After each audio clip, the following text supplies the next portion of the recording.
तो इस एनर्जी के लिए एक बार जोरदार तालियां हो जाए, जोरदार तालियां।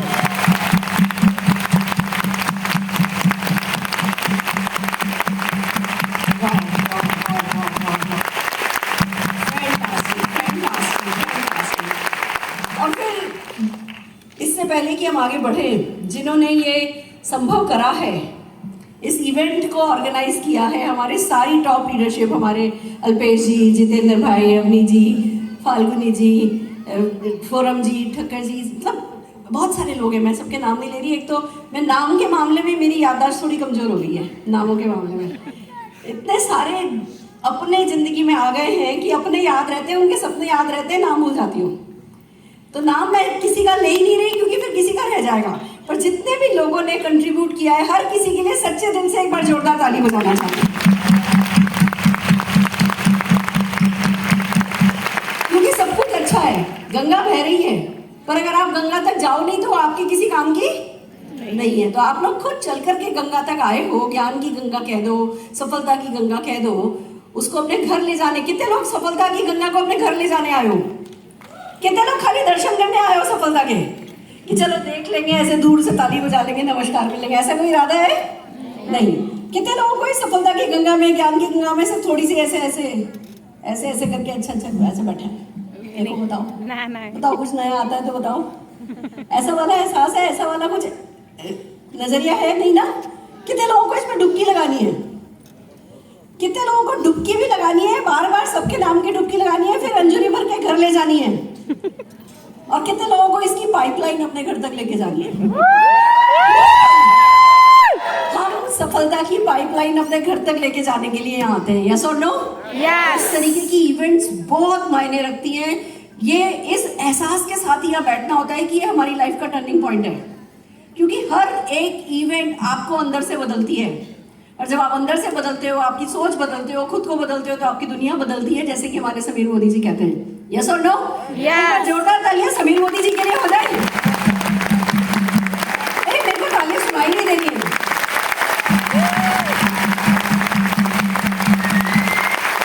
देखो मैं एक व्यक्तिगत बात आपको बताती हूँ। 8 जून को मेरी मदर की डेथ हुई है और ज्यादा दिन नहीं हुए हैं, ठीक है? मैं यहाँ खड़ी हूँ क्योंकि मेरी मम्मी ने मुझे सिखाया है कि कर्म प्रधान रहना चाहिए इंसान को। सबसे बड़ी बात जो है वो कर्म प्रधान होना चाहिए। तो मेरे को आप लोगों से बहुत सारी एनर्जी चाहिएगी, बहुत सारी, बहुत सारी।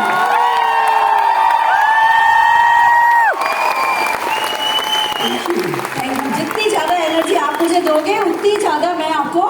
देखो अभी ना मुस्कुराना भी आसान नहीं होता, आपको पता है ना? और मेरे सेशन जिन लोगों ने देखे होंगे, मेरे को हंसते हंसते सेशन करने की आदत है, यस और नो? पर अभी बहुत समय हो गया मुस्कुराए हुए मेरे को।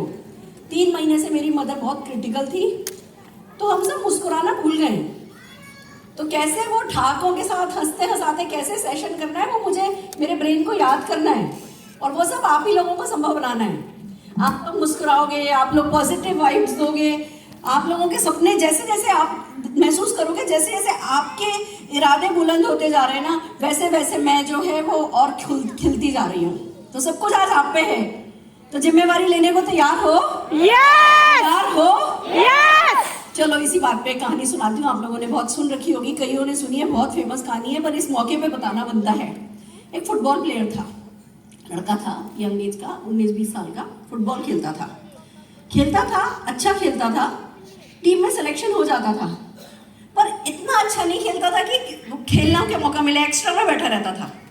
हमेशा उसको टीम में लिया जाता था, पर एक्स्ट्रा में बैठा रहता था। पूरे मैच में वो सोचता रहता था मेरा नंबर आएगा, मेरा नंबर आएगा, नंबर ही नहीं आता था। एक खिलाड़ी को बाहर निकालते थे, 2 खिलाड़ियों को बाहर निकालते थे, वो जाता था कोच के पास, सर मेरे को। सर कहते थे अच्छा ठीक है। जब तक कोई और ऑप्शन अवेलेबल होता था, इसका नंबर ही नहीं आता था।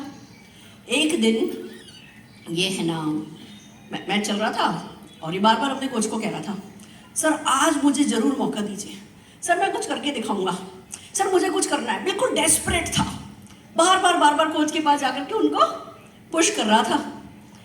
तो चांस की बात थी, किस्मत भी उसकी अच्छी थी।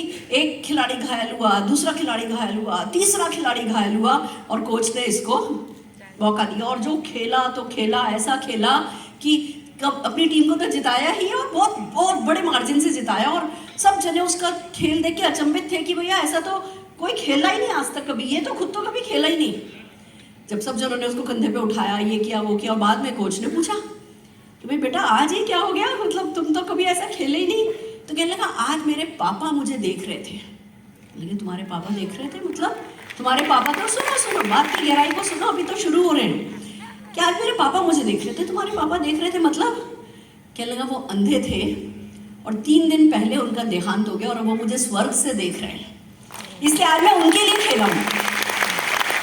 तो मैं भी आप लोगों के सामने आज सिर्फ इसीलिए हूँ कि मेरा ये मानना है कि माता पिता कभी छोड़ के नहीं जाते।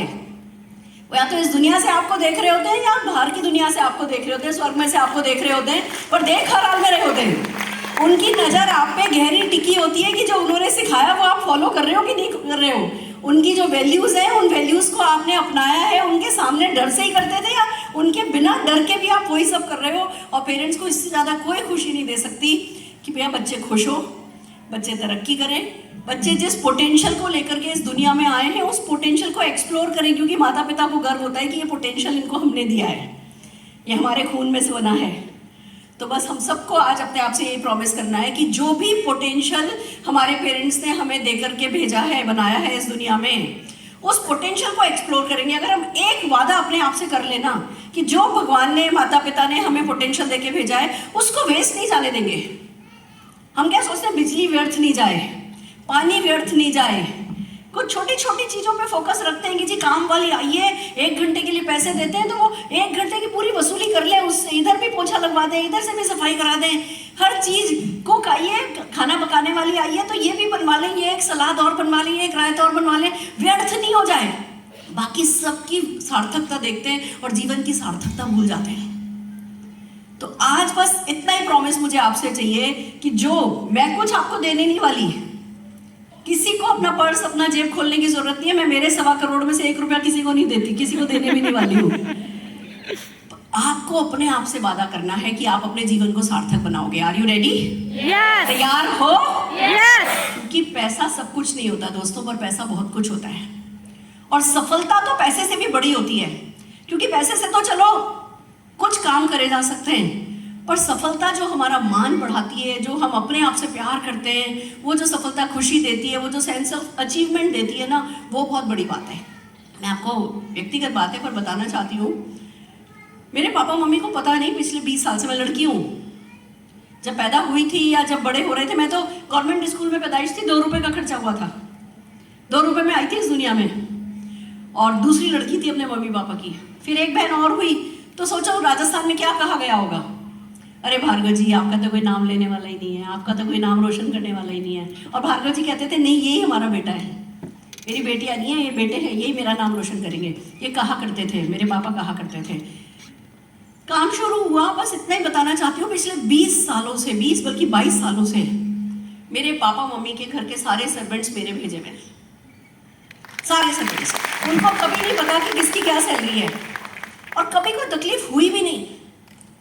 बेस्ट ऑफ द बेस्ट जो इस दुनिया में अवेलेबल है वो मेरे पापा मम्मी की देखभाल कर रहे थे। मैं बेटी हूँ, मैं तो ससुराल चली गई, मैं तो 24 घंटे उनके पास नहीं रह सकती, पर मेरी शादी को भी लगभग 27 साल हुए हैं। 27 साल में से 17 साल मेरे पापा मम्मी मेरे पास रहे। बेटी नहीं रख सकती, हर बेटी रखती, पर जिस बेटी ने खुद के नाम का घर बनाया हो, जो खुद का करोड़ों रुपया महीने का कमाती है ना, वो रख सकती है। Yes. तो बनस्पत इसके कि हम कहें अरे भाभी ध्यान नहीं रखती पापा मम्मी का, भाभी ध्यान नहीं रखती, भैया ने ये करा, भैया ने वो करा, ये मुझे बताओ, माँ बाप की जिम्मेवारी, मतलब बेटे की जिम्मेवारी है माँ बाप, हमारी जिम्मेवारी नहीं हो सकते? Yes. ये कितनी छोटी छोटी सी बातें हैं। मैं क्यों आपके साथ शेयर कर रही हूँ? मेरा सेशन आपके किसी काम नहीं आएगा अगर आप कुछ अपनों से रिलेटेड कुछ इरादे नहीं रखते। तो अगर आप अपने बच्चों के लिए कुछ खास नहीं करना चाहते, मेरा बेटा आज बाली में बैठा है, मैं आपको बता दूं, हम अपने बच्चे की पक्की कर रहे हैं। वो आज बाली में बैठा है, अपने दोस्तों के साथ वहां गया है, अपनी गर्लफ्रेंड को लेकर के। 18 तारीख को उसको प्रपोज किया है, फिल्मी स्टाइल में बिल्कुल। किसका बेटा है ये? याद रखना, साइकिल चलाने वाली का बेटा है। याद रखना, जब वो पैदा हुआ था ना तो मारुति ओमनी में घर आया था, वो मेरे ससुर जी की थी। याद रखना, जब वो पैदा हुआ था तो उसकी माँ एक सिंपल हाउसवाइफ थी, जिसको दिन में 3-4 घंटे तो डांट पिटती थी। और ये बात कभी नहीं भूलना कि वो एक 400-450 रुपए का जूता मैं उसको दिलानी पाई थी। आज वो लड़का अपनी गर्लफ्रेंड को, अपने दोस्तों को, सबको लेके खुद के खर्चे पे बाली गया है। बाली के best of the best places पे रह रहे हैं। कमरे में, सबके कमरों में, सब दोस्तों के कमरों में स्विमिंग पूल है। और सुबह सुबह जो ब्रेकफास्ट आता है ना, वो फ्लोटिंग ब्रेकफास्ट, मुझे वीडियोस भेज रहे हैं लगातार। फ्लोटिंग ब्रेकफास्ट की पानी में वो ब्रेकफास्ट फ्लोट कर रहा है। इधर एक दोस्त बैठा है बात स्विमिंग पूल में, इधर एक दोस्त बैठा है, इधर एक दोस्त बैठा है, इधर उसकी गर्लफ्रेंड बैठी है, इधर ये बैठा है, बीच में वो 2 ट्रे पानी में फ्लोट कर रही हैं। वो जो फिल्मों में हम देखते हैं ना, अभी वो फिल्मी स्टाइल में उसने अपनी गर्लफ्रेंड को प्रपोज किया है। आप सोचो, आप अपने बच्चों के लिए क्या खास करना चाहते हो? क्या वो 400 रुपए 800 रुपए का जूता जो नहीं दिलाया उसको कोसना चाहते हो, उसको रोना चाहते हो, या ये फैसला करना चाहते हो कि हमारे बच्चों को जिंदगी में कभी कोई कमी नहीं रहे? जो उसने पहनाई है ना 18 तारीख को, जो अंगूठी पहनाई है ना, वो उस शोरूम की बेस्ट अंगूठी थी। उस शोरूम में उससे अच्छी कोई अंगूठी नहीं थी। तो कुछ ऐसे इरादे, कुछ ऐसे सपने अगर आपके जाग गए ना। अभी मेरी मम्मी का जब देहांत हुआ तो मैंने फूल वाले को कॉल किया। मैंने कहा भैया, मुझे मम्मी मेरी चली गई हैं और अब मैं ही बेटा हूँ, मैं ही बेटी हूँ। मेरी एक बहन को यूएस में ब्रेन स्ट्रोक हुआ है, दूसरी बहन उसकी सेवा के लिए गई है, तो दोनों बहनों में से कोई नहीं आ पाई, मैं ही थी अकेली। एक तरफ इस बात का दुख कि मम्मी चली गई, और दूसरी तरफ इस बात का एहसास कि गई है तो इनकी आखिरी यात्रा भी उतनी शानदार होनी चाहिए जितना शानदार जीवन इन्होंने जिया है। मैंने फूल वाले को कॉल किया। मैंने कहा भैया, मुझे अर्थी सजवानी है। देखो, मैं बहुत व्यक्तिगत बात कर रही हूँ क्योंकि मैं इस समय बहुत इमोशनल हुई हूँ और मैं सोच समझ के नहीं बोल सकती, मैं दिल से ही बात कर सकती हूँ सिर्फ। तो जो मेरे जीवन में हो रहा है वो मैं आपको बता रही हूँ, ठीक है? मैंने उसको कॉल किया। मैंने कहा सब लोग वैन सजाते हैं, एम्बुलेंस जो आती है वो सजाते हैं, सब लोग विश्राम स्थल सजाते हैं, मुझे मम्मी की अर्थी सजवानी है। मैंने मम्मी के लिए मेरे पापा की पसंद की साड़ी ला करके रखी थी, ब्लाउज सिलवा के रखा था। मुझे पता था बहुत तबीयत खराब चल रही थी, मेरे को पता था मेरी मम्मी पापा से मिलने जा रही हैं, तो पापा की फेवरेट जो बॉटल ग्रीन कलर का है ना, फेवरेट कलर है, उस कलर की साड़ी बनवाई, ब्लाउज बनवाया, मैंने उस अर्थी को सजवाया। जो भी हमारे रिश्तेदार आ रहे थे पूछ रहे थे तुम ऐसा करती कैसे हो, तुम्हारे पे एक तरफ इतना दुख पड़ा है, हम सोचते हैं तुम इतनी अकेली हो, दोनों बहनें नहीं पहुंच पाई, अरुण जी है नहीं, तुम ये सब करती कैसे हो? मेरा एक ही जवाब था, मैं सब कुछ दिल से करती हूँ। और बस वही मैं चाहती हूँ कि हर कोई करे। हम सबके दिल में अरमान होते हैं, अरमानों की कमी नहीं होती है, हम उन्हें साइड कर देते हैं, बहाने बना लेते हैं। हमारी मजबूरियों को, हमारी कमजोरियों को, हमारी लिमिटेशंस को हम बड़ा बना लेते हैं, तो हम ढंग से नहीं कर पाते। जब मम्मी सजी ना, जब मम्मी को सजाया गया, किसी की आंख वहां से हिली नहीं। जो लोग जूम पे, हमारे बाकी के दूर के रिश्तेदार और मेरी बहनें सब जो जूम पे देख रहे थे ना, हर किसी के मुझसे ये निकला कि ओ माय गॉड, क्या लग रही है ये। ऐसा लग रहा था बस अभी जाकर के अपनी स्कूल में टीचरी करने निकल लेंगी। फिर जब उस दोनों साइड फूलों से सजी हुई अर्थी पे लिया गया, फिर एम्बुलेंस में लिया गया, हमने सारा उसका बहनों के कारण ब्रॉडकास्ट किया था। सबने कहा कि भैया जैसा जीवन इन्होंने जिया वैसे तुमने इनको विदा किया। मैं आपसे पूछती हूँ, किसी से प्यार करते हो? बहुत ज्यादा। देखो, प्यार हम सब करते हैं, मैं ना प्यार को पैसे से नहीं तोल सकते। एक गरीब से गरीब इंसान भी अपने बच्चों को, अपने अपनों को प्यार करता है। फर्क होता है ना, तो वो केयर के स्टैंडर्ड में फर्क होता है। मैं आप सबको एक बात सिखाना चाहती हूँ, अपनी जो केयर के स्टैंडर्ड है ना, दूसरों के लिए जो आप करते हो, प्यार से ज्यादा होती है केयर, बहुत बड़ी चीज होती है। प्यार तो वो तो एक भावना है, पर उस प्यार में जो ताकत आती है, उस ताकत को दूसरों के लिए कुछ करते हैं, उसको केयर कहते हैं। उस केयर के स्टैंडर्ड को हाई करो।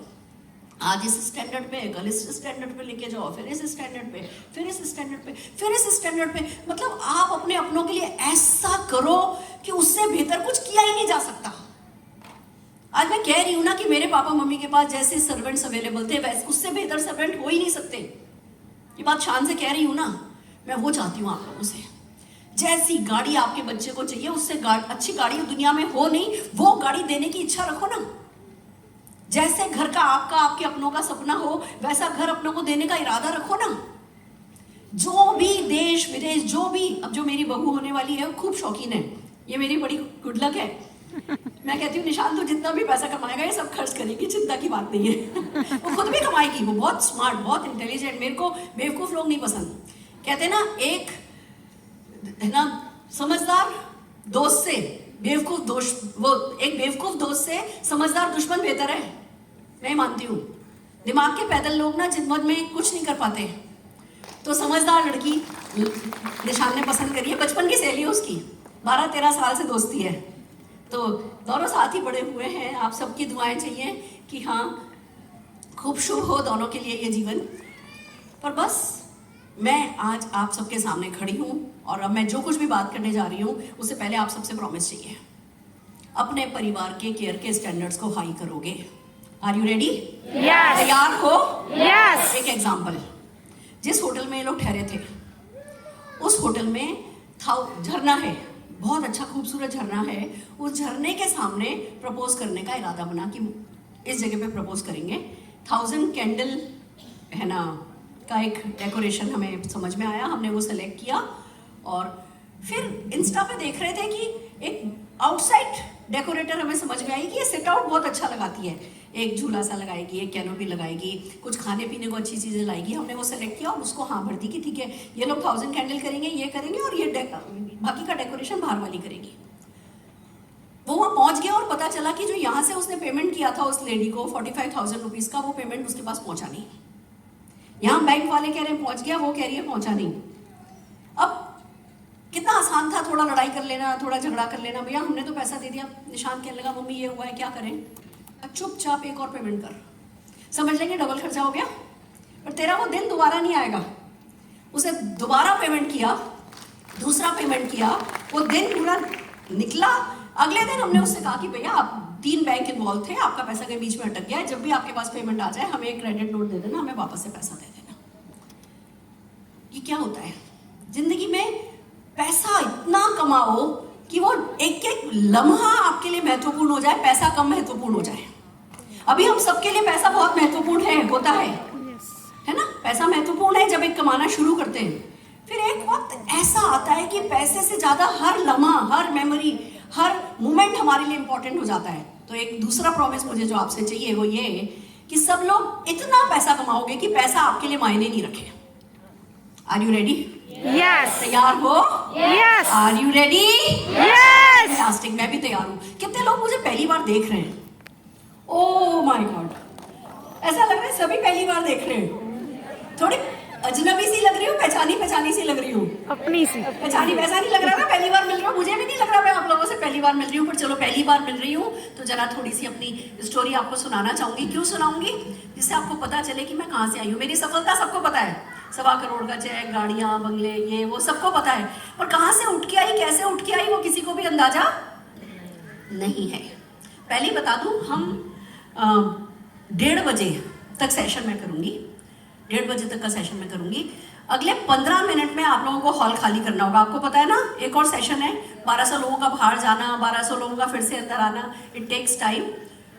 तो 1:30 बजे तक का सेशन मैं करूंगी। आप लोग सेशन खत्म होते ही तुरंत हम लोग बाहर निकलेंगे, एम आई राइट? हॉल खाली करेंगे जिससे दूसरी टीम आ सके। अगर आप में से किसी का कोई अपना छूट गया है तो अल्पेश जी से बात कर लेना। अगर शाम के शो के एक और शो होने वाला है उसके कोई टिकट अवेलेबल होंगे, मेरे ख्याल से 50 टिकट मनीष त्रिपाठी जी की टीम के हैं, अगर किसी को चाहिए तो मिल जाएंगे। रिपीट करूंगी वैसे मैं, हाँ 300 चाहिए। एक बात बोलूं, जहां चाहा वहां रहा। इतनी जगह खाली पड़ी है अभी तो, ये सारी सीढ़ियां खाली पड़ी हैं। किसी को नीचे बैठने में एतराज तो नहीं है? No. मुझे कभी नहीं हुआ, मुझे कभी नहीं हुआ। क्यों? मैं कहती हूँ जो स्पीकर है वो 3 घंटे खड़ा हो सकता है, तो आप 3 घंटे तकलीफ नहीं उठा सकते? जो स्पीकर है वो तो करोड़ों कमा के आया है, आपको तो अभी कमाने हैं। यस और नो? वैसे भी वैष्णो देवी जाते हैं तो क्यों वैष्णो देवी का कमाल क्या है? माता रानी का भी कमाल है, और साथ में हम तकलीफ उठा के जाते हैं तो क्या विश्वास बढ़ता है? अब तो हमने तकलीफ उठा ली हुई है, अब तो जरूर माता रानी की कृपा होने वाली है। यस और नो? वैसे जब भी कोई तकलीफ इस बिजनेस में आई, मैंने बहुत तकलीफें उठाई है, मैं आपको बता दूं। मेरी सक्सेस पे मत जाना, मेरी मुस्कुराहट पे मत जाना, ये शहर है, ये गुजरात में मैंने सबसे ज्यादा तकलीफें उठाई है। सुनना चाहोगे? Yes. मेरा पहली बार बीपी लो गुजरात में हुआ था, अहमदाबाद में। मेरी यहाँ की गर्मी अजीब ही है, यहाँ की गर्मी बिल्कुल अजीब है। मेरे को बीपी कुछ नहीं है, no sugar, no BP, no thyroid, कुछ नहीं है। पर पहली बार बीपी लो मेरा अहमदाबाद में हुआ था। वो कैसे? हम एक हॉल में मीटिंग कर रहे थे, तब मेरे हस्बैंड अरुण जी थे इस दुनिया में। हम मीटिंग कर रहे थे और मीटिंग करते करते मेरे को लगा जैसे मैं कुछ हल्का सा मुझे चक्कर आ रहा है। तो मैंने पीछे एक डेमो टेबल रखी हुई थी, मैंने उसका सहारा लेना शुरू किया। अरुण जी को पता है ये तो ऐसा करती नहीं है, वो वहाँ पे खड़े थे। उन्होंने देखा कि ये ऐसा करती नहीं है, उन्होंने फटाफट एक वेनिला शेक मंगवाया। और अरुण जी तब बात नहीं करते थे, उनको स्टेज पर बोलना नहीं आता था।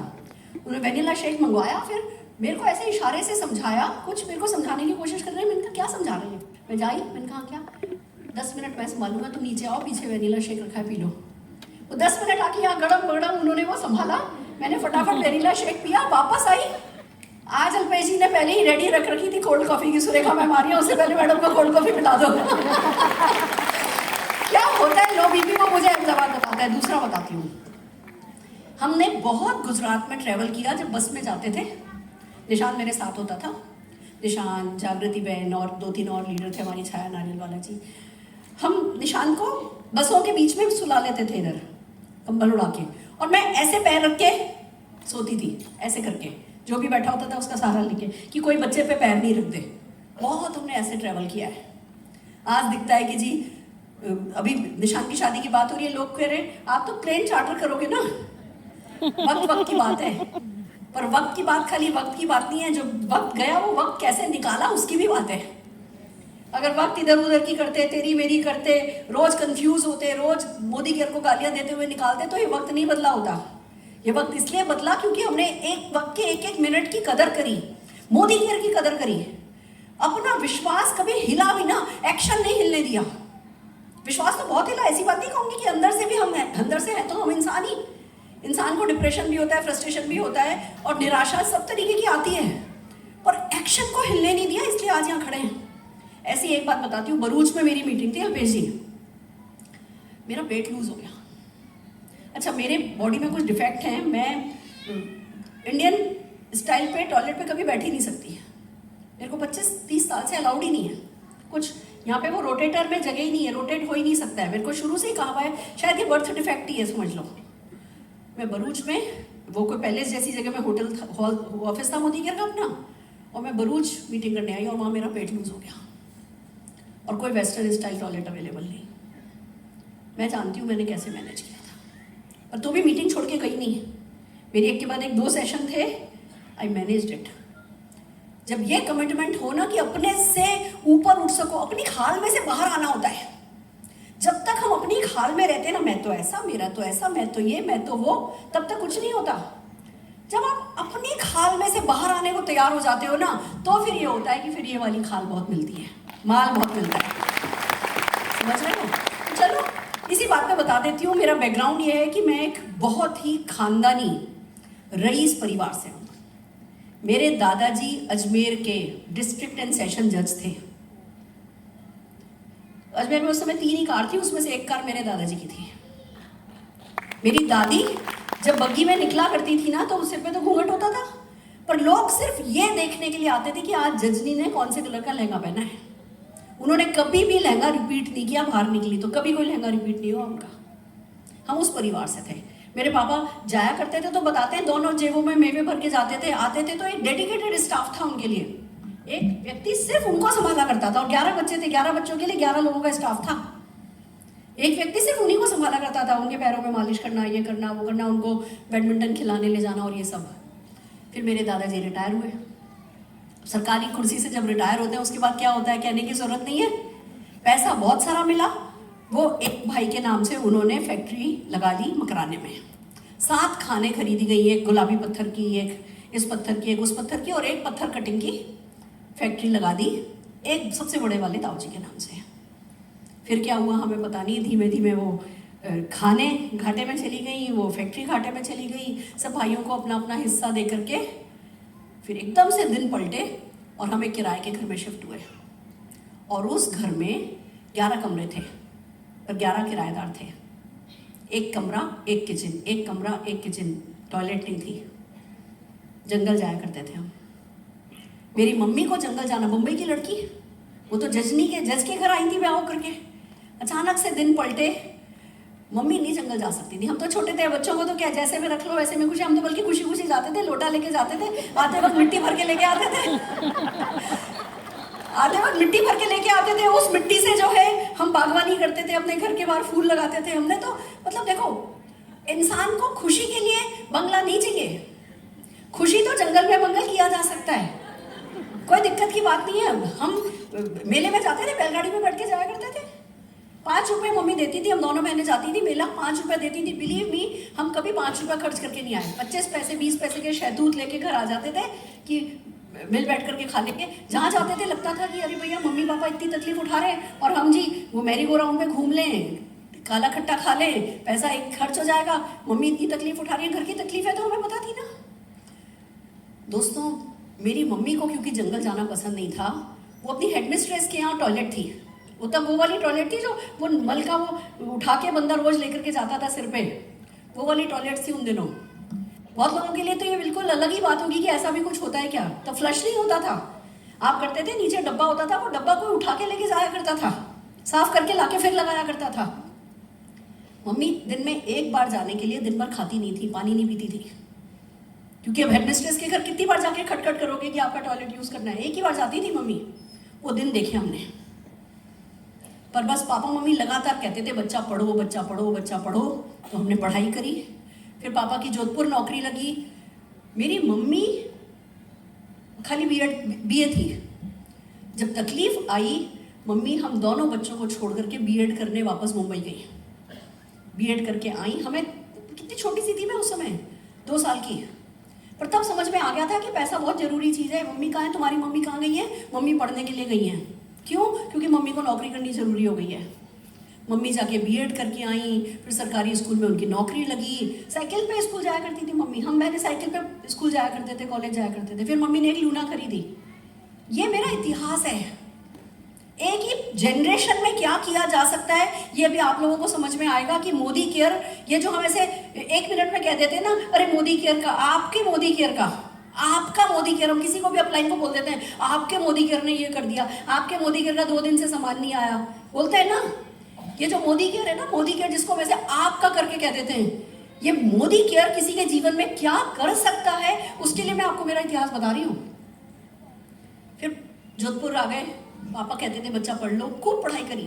फर्स्ट के अलावा सेकंड आ जाए तो हमारे घर में डांट पिटती थी, सेकंड आना अलाउड नहीं था, हम सिर्फ फर्स्ट आने के लिए पढ़ा करते थे। पर मेरा ननिहाल बम्बई में था, और बम्बई में मेरे मामा के पास वो 3 पहिए वाली कार थी, टोयोटा ऊपर से खुलने वाली कार थी। यहाँ पे पैसा था। 1.5 महीने हम यहाँ रहा करते थे, तो हमें पैसे की इंपॉर्टेंस समझ में आती थी कि भैया पैसा तो होना चाहिए। कैसे आएगा पैसा? मैं पढ़ाई कर लूँ, और तो कोई ऑप्शन नहीं था। पापा मम्मी कहते थे बेटा हम कभी तुम्हें लाखों रुपया नहीं लगवा के कोई बिजनेस शुरू करेंगे, तुम नौकरी करने के लिए बने हो बच्चा, नौकरी करने के लिए पढ़ाई जरूरी होती है। मैंने बीकॉम किया, एमकॉम किया, एमफिल किया, यूजीसी नेट क्लियर किया, पीएचडी शुरू हुई तो लड़के देखे जाने लगे। एक लड़का पसंद आया, अरुण भार्गव, देखने आए थे अरुण जी, मुझे आते हैं ना, दिखा देखी होती है, तो हमारे यहाँ 2 मिनट 5 मिनट के लिए आपको साइड में एक रूम में बैठा देते हैं। अभी वो साइड रूम में बैठे और इनका मन कर रहा था मुझे छू ले, ऐसे ना इनके हाथ कुलमुला रहे थे, पता चल रहा था ऐसे कुछ बहुत जोर से हंसते थे, ठाका लगा के हंसते थे और फिर हाथ बढ़ाते थे। फिर मैं थोड़ा पीछे होती थी तो खुद भी पीछे हो जाते थे, फिर हंसते थे, फिर हाथ बढ़ाते थे। मैंने कहा यार लड़का ठीक है, खूब हंसता है। मैं तो उनकी हंसी पे ही लुट गई। मैंने कहा यार ये लड़का पसंद है। सुबह अरुण जी देखने आने वाले थे, शाम को लखनऊ का एक फर्नीचर शोरूम के मालिक का इकलौता बेटा भी देखने आने वाला था। भार्गव में शादी होती है, कुल और गोत्र देख करके। शाम को वो लड़का बहुत रईस, ये तो स्ट्रगलिंग चार्टर्ड अकाउंटेंट। पर इन्होंने ये बात मुझे बोली थी कि सुरेखा मेरा अभी स्ट्रगल पीरियड शुरू हुआ है, अभी तो मैं शुरू हुआ हूँ, ये बात उन्होंने बोली थी। फिर मुझसे पूछते तुम्हें गाड़ी चलानी आती है? तो मैंने कहा हाँ मुझे लूना चलानी आती है। कि नहीं कार चलानी आती है। मैंने कहा नहीं कार तो नहीं आती, सीख लेना। देखो अभी हाँ नहीं भरी है, ये क्लोजिंग स्टाइल थी, कह रहे सीख लेना। वो क्लोजिंग करके गए थे जाने से पहले कि जी कार तो सीख ही लेना। मैंने सोचा भैया लड़के के पास कार तो होगी, जब कार चलानी सीखने की बात कर रहे हैं। अच्छा पहले उस जमाने में इतनी तो इंक्वायरी तो करते नहीं थे। फिर भार्गव में फैमिली अच्छी थी। शाम को वो फर्नीचर वाला देखने आया, पापा मम्मी को बड़ा पसंद आ गया, पैसे वाला लड़का, ये तो भैया स्ट्रगलिंग चार्टर्ड अकाउंट। मैं कहूँ नहीं, मैं तो बस सीए से शादी करूंगी। मेरे पापा कह रहे नहीं, वो इलाहाबाद के प्रिंटिंग प्रेस वालों के यहाँ भी देखने जाने का डेट फिक्स है, वो इंदौर वाला वो 407 जिसके 10 चलते हैं उसको भी देखने जाने की डेट फिक्स है, सबके अपॉइंटमेंट लिए हुए। वो तो मेमोरी जॉगर बना के बैठे थे मेरे पापा तो लंबा चौड़ा। वो सब देखने दिखाने का कार्यक्रम कराने लेके गए और मैं मम्मी को कह के गई थी मेरे को ये सीए पसंद है, मैं इसी से शादी करूंगी। ये बात मैं आपको क्यों बता रही हूँ, दिल को फॉलो करना चाहिए। जब दिल को फॉलो करते हो तो खुश रहते हो, और सफलता खुशी लाए ये जरूरी नहीं है, पर खुशी सफलता जरूर लाती है। तो ना जब आपका दिल कुछ कह रहा है ना आपसे करने के लिए, फिर फैसला कर लो। पहली बात फैसला कर लो अपनी मनपसंद का, फिर उस फैसले को सही साबित करने के लिए जान देने को तैयार हो जाओ। सफलता जिद मांगती है, जुनून मांगती है। आपने सुना होगा ना, जब हम छोटे थे, पैदा हुए थे, तो स्वेटर बनाया जाता था, तो हमें क्या समझ में आया कि गर्मी ऊन में है, यस और नो? फिर थोड़ा बड़े हुए, स्कूल जाने लगे, गर्मी की छुट्टियां होने लगी, तो समझ में आया गर्मी जून में है। फिर थोड़ा बड़े हुए, जवानी आई, जवानी का जोश चढ़ा, तो समझ में आया गर्मी तो खून में है। फिर जब मोदी केयर ज्वाइन किया, सफलता के लिए काम किया, तो पता चला कि गर्मी ना ऊन में है, ना जून में है, ना खून में है, गर्मी तो सारी जुनून में है। जुनून चाहिए होता है, किसी भी चीज का जुनून चाहिए होता है। जुनून है जो आपको सफलता दिला सकता है, जुनून है जो गर्मी छुड़ा सकता है, और बाकी सारी गर्मी तो टेम्परेरी है, मौसम बदल जाएगा। एसी लगा दो तो ऊन काम नहीं आएगा, पर एकलौता जुनून ऐसा है जो हर हाल में आपके काम आएगा। ये हमें ना बाद में समझ में आया। पर चलो, अरुण जी से मेरी शादी तय हो गई, मैं जब अड़ी गई तो शादी तय हो गई। अब ये मिलने आने लगे, 2-3 सवाल ही पूछते थे, घूमने कहाँ चलोगी, हनीमून पे कहाँ चलोगी? उस जमाने में लड़की क्या कहती है, जहाँ ले चलो, जहाँ ले चलो। अब आजकल के बच्चे सारी प्लानिंग करके बैठे होते हैं। हम लोगों के टाइम में तो भैया जहाँ ले चलो, जहाँ ले चलो। ये हर बार आते थे, गिटार बजाते थे, गाना सुनाते थे और पूछते थे कहाँ घूमने चलोगी, और शादी के बाद भी पूछते थे कहाँ घूमने चलोगी। अब मैं सोचूं इन्होंने बुकिंग कुछ करी नहीं है। फिर ये मुझे 18 घंटे की बस में बैठा के कुल्लू मनाली लेके गए। फिर रास्ते में वो रजाई के अंदर मेरे को समझाया कि सुरेखा, मेरी लाइफ में बहुत स्ट्रगल है, बहुत बिजनेस काम मेरा बहुत है, पर क्लाइंट पैसे नहीं देता है, थोड़ी तकलीफ है, तुम मेरा साथ दोगी ना? हिंदुस्तानी लड़की क्या कहती है? हाँ, मतलब पूछने की बात ही नहीं है, जो भी है वो हमारा है।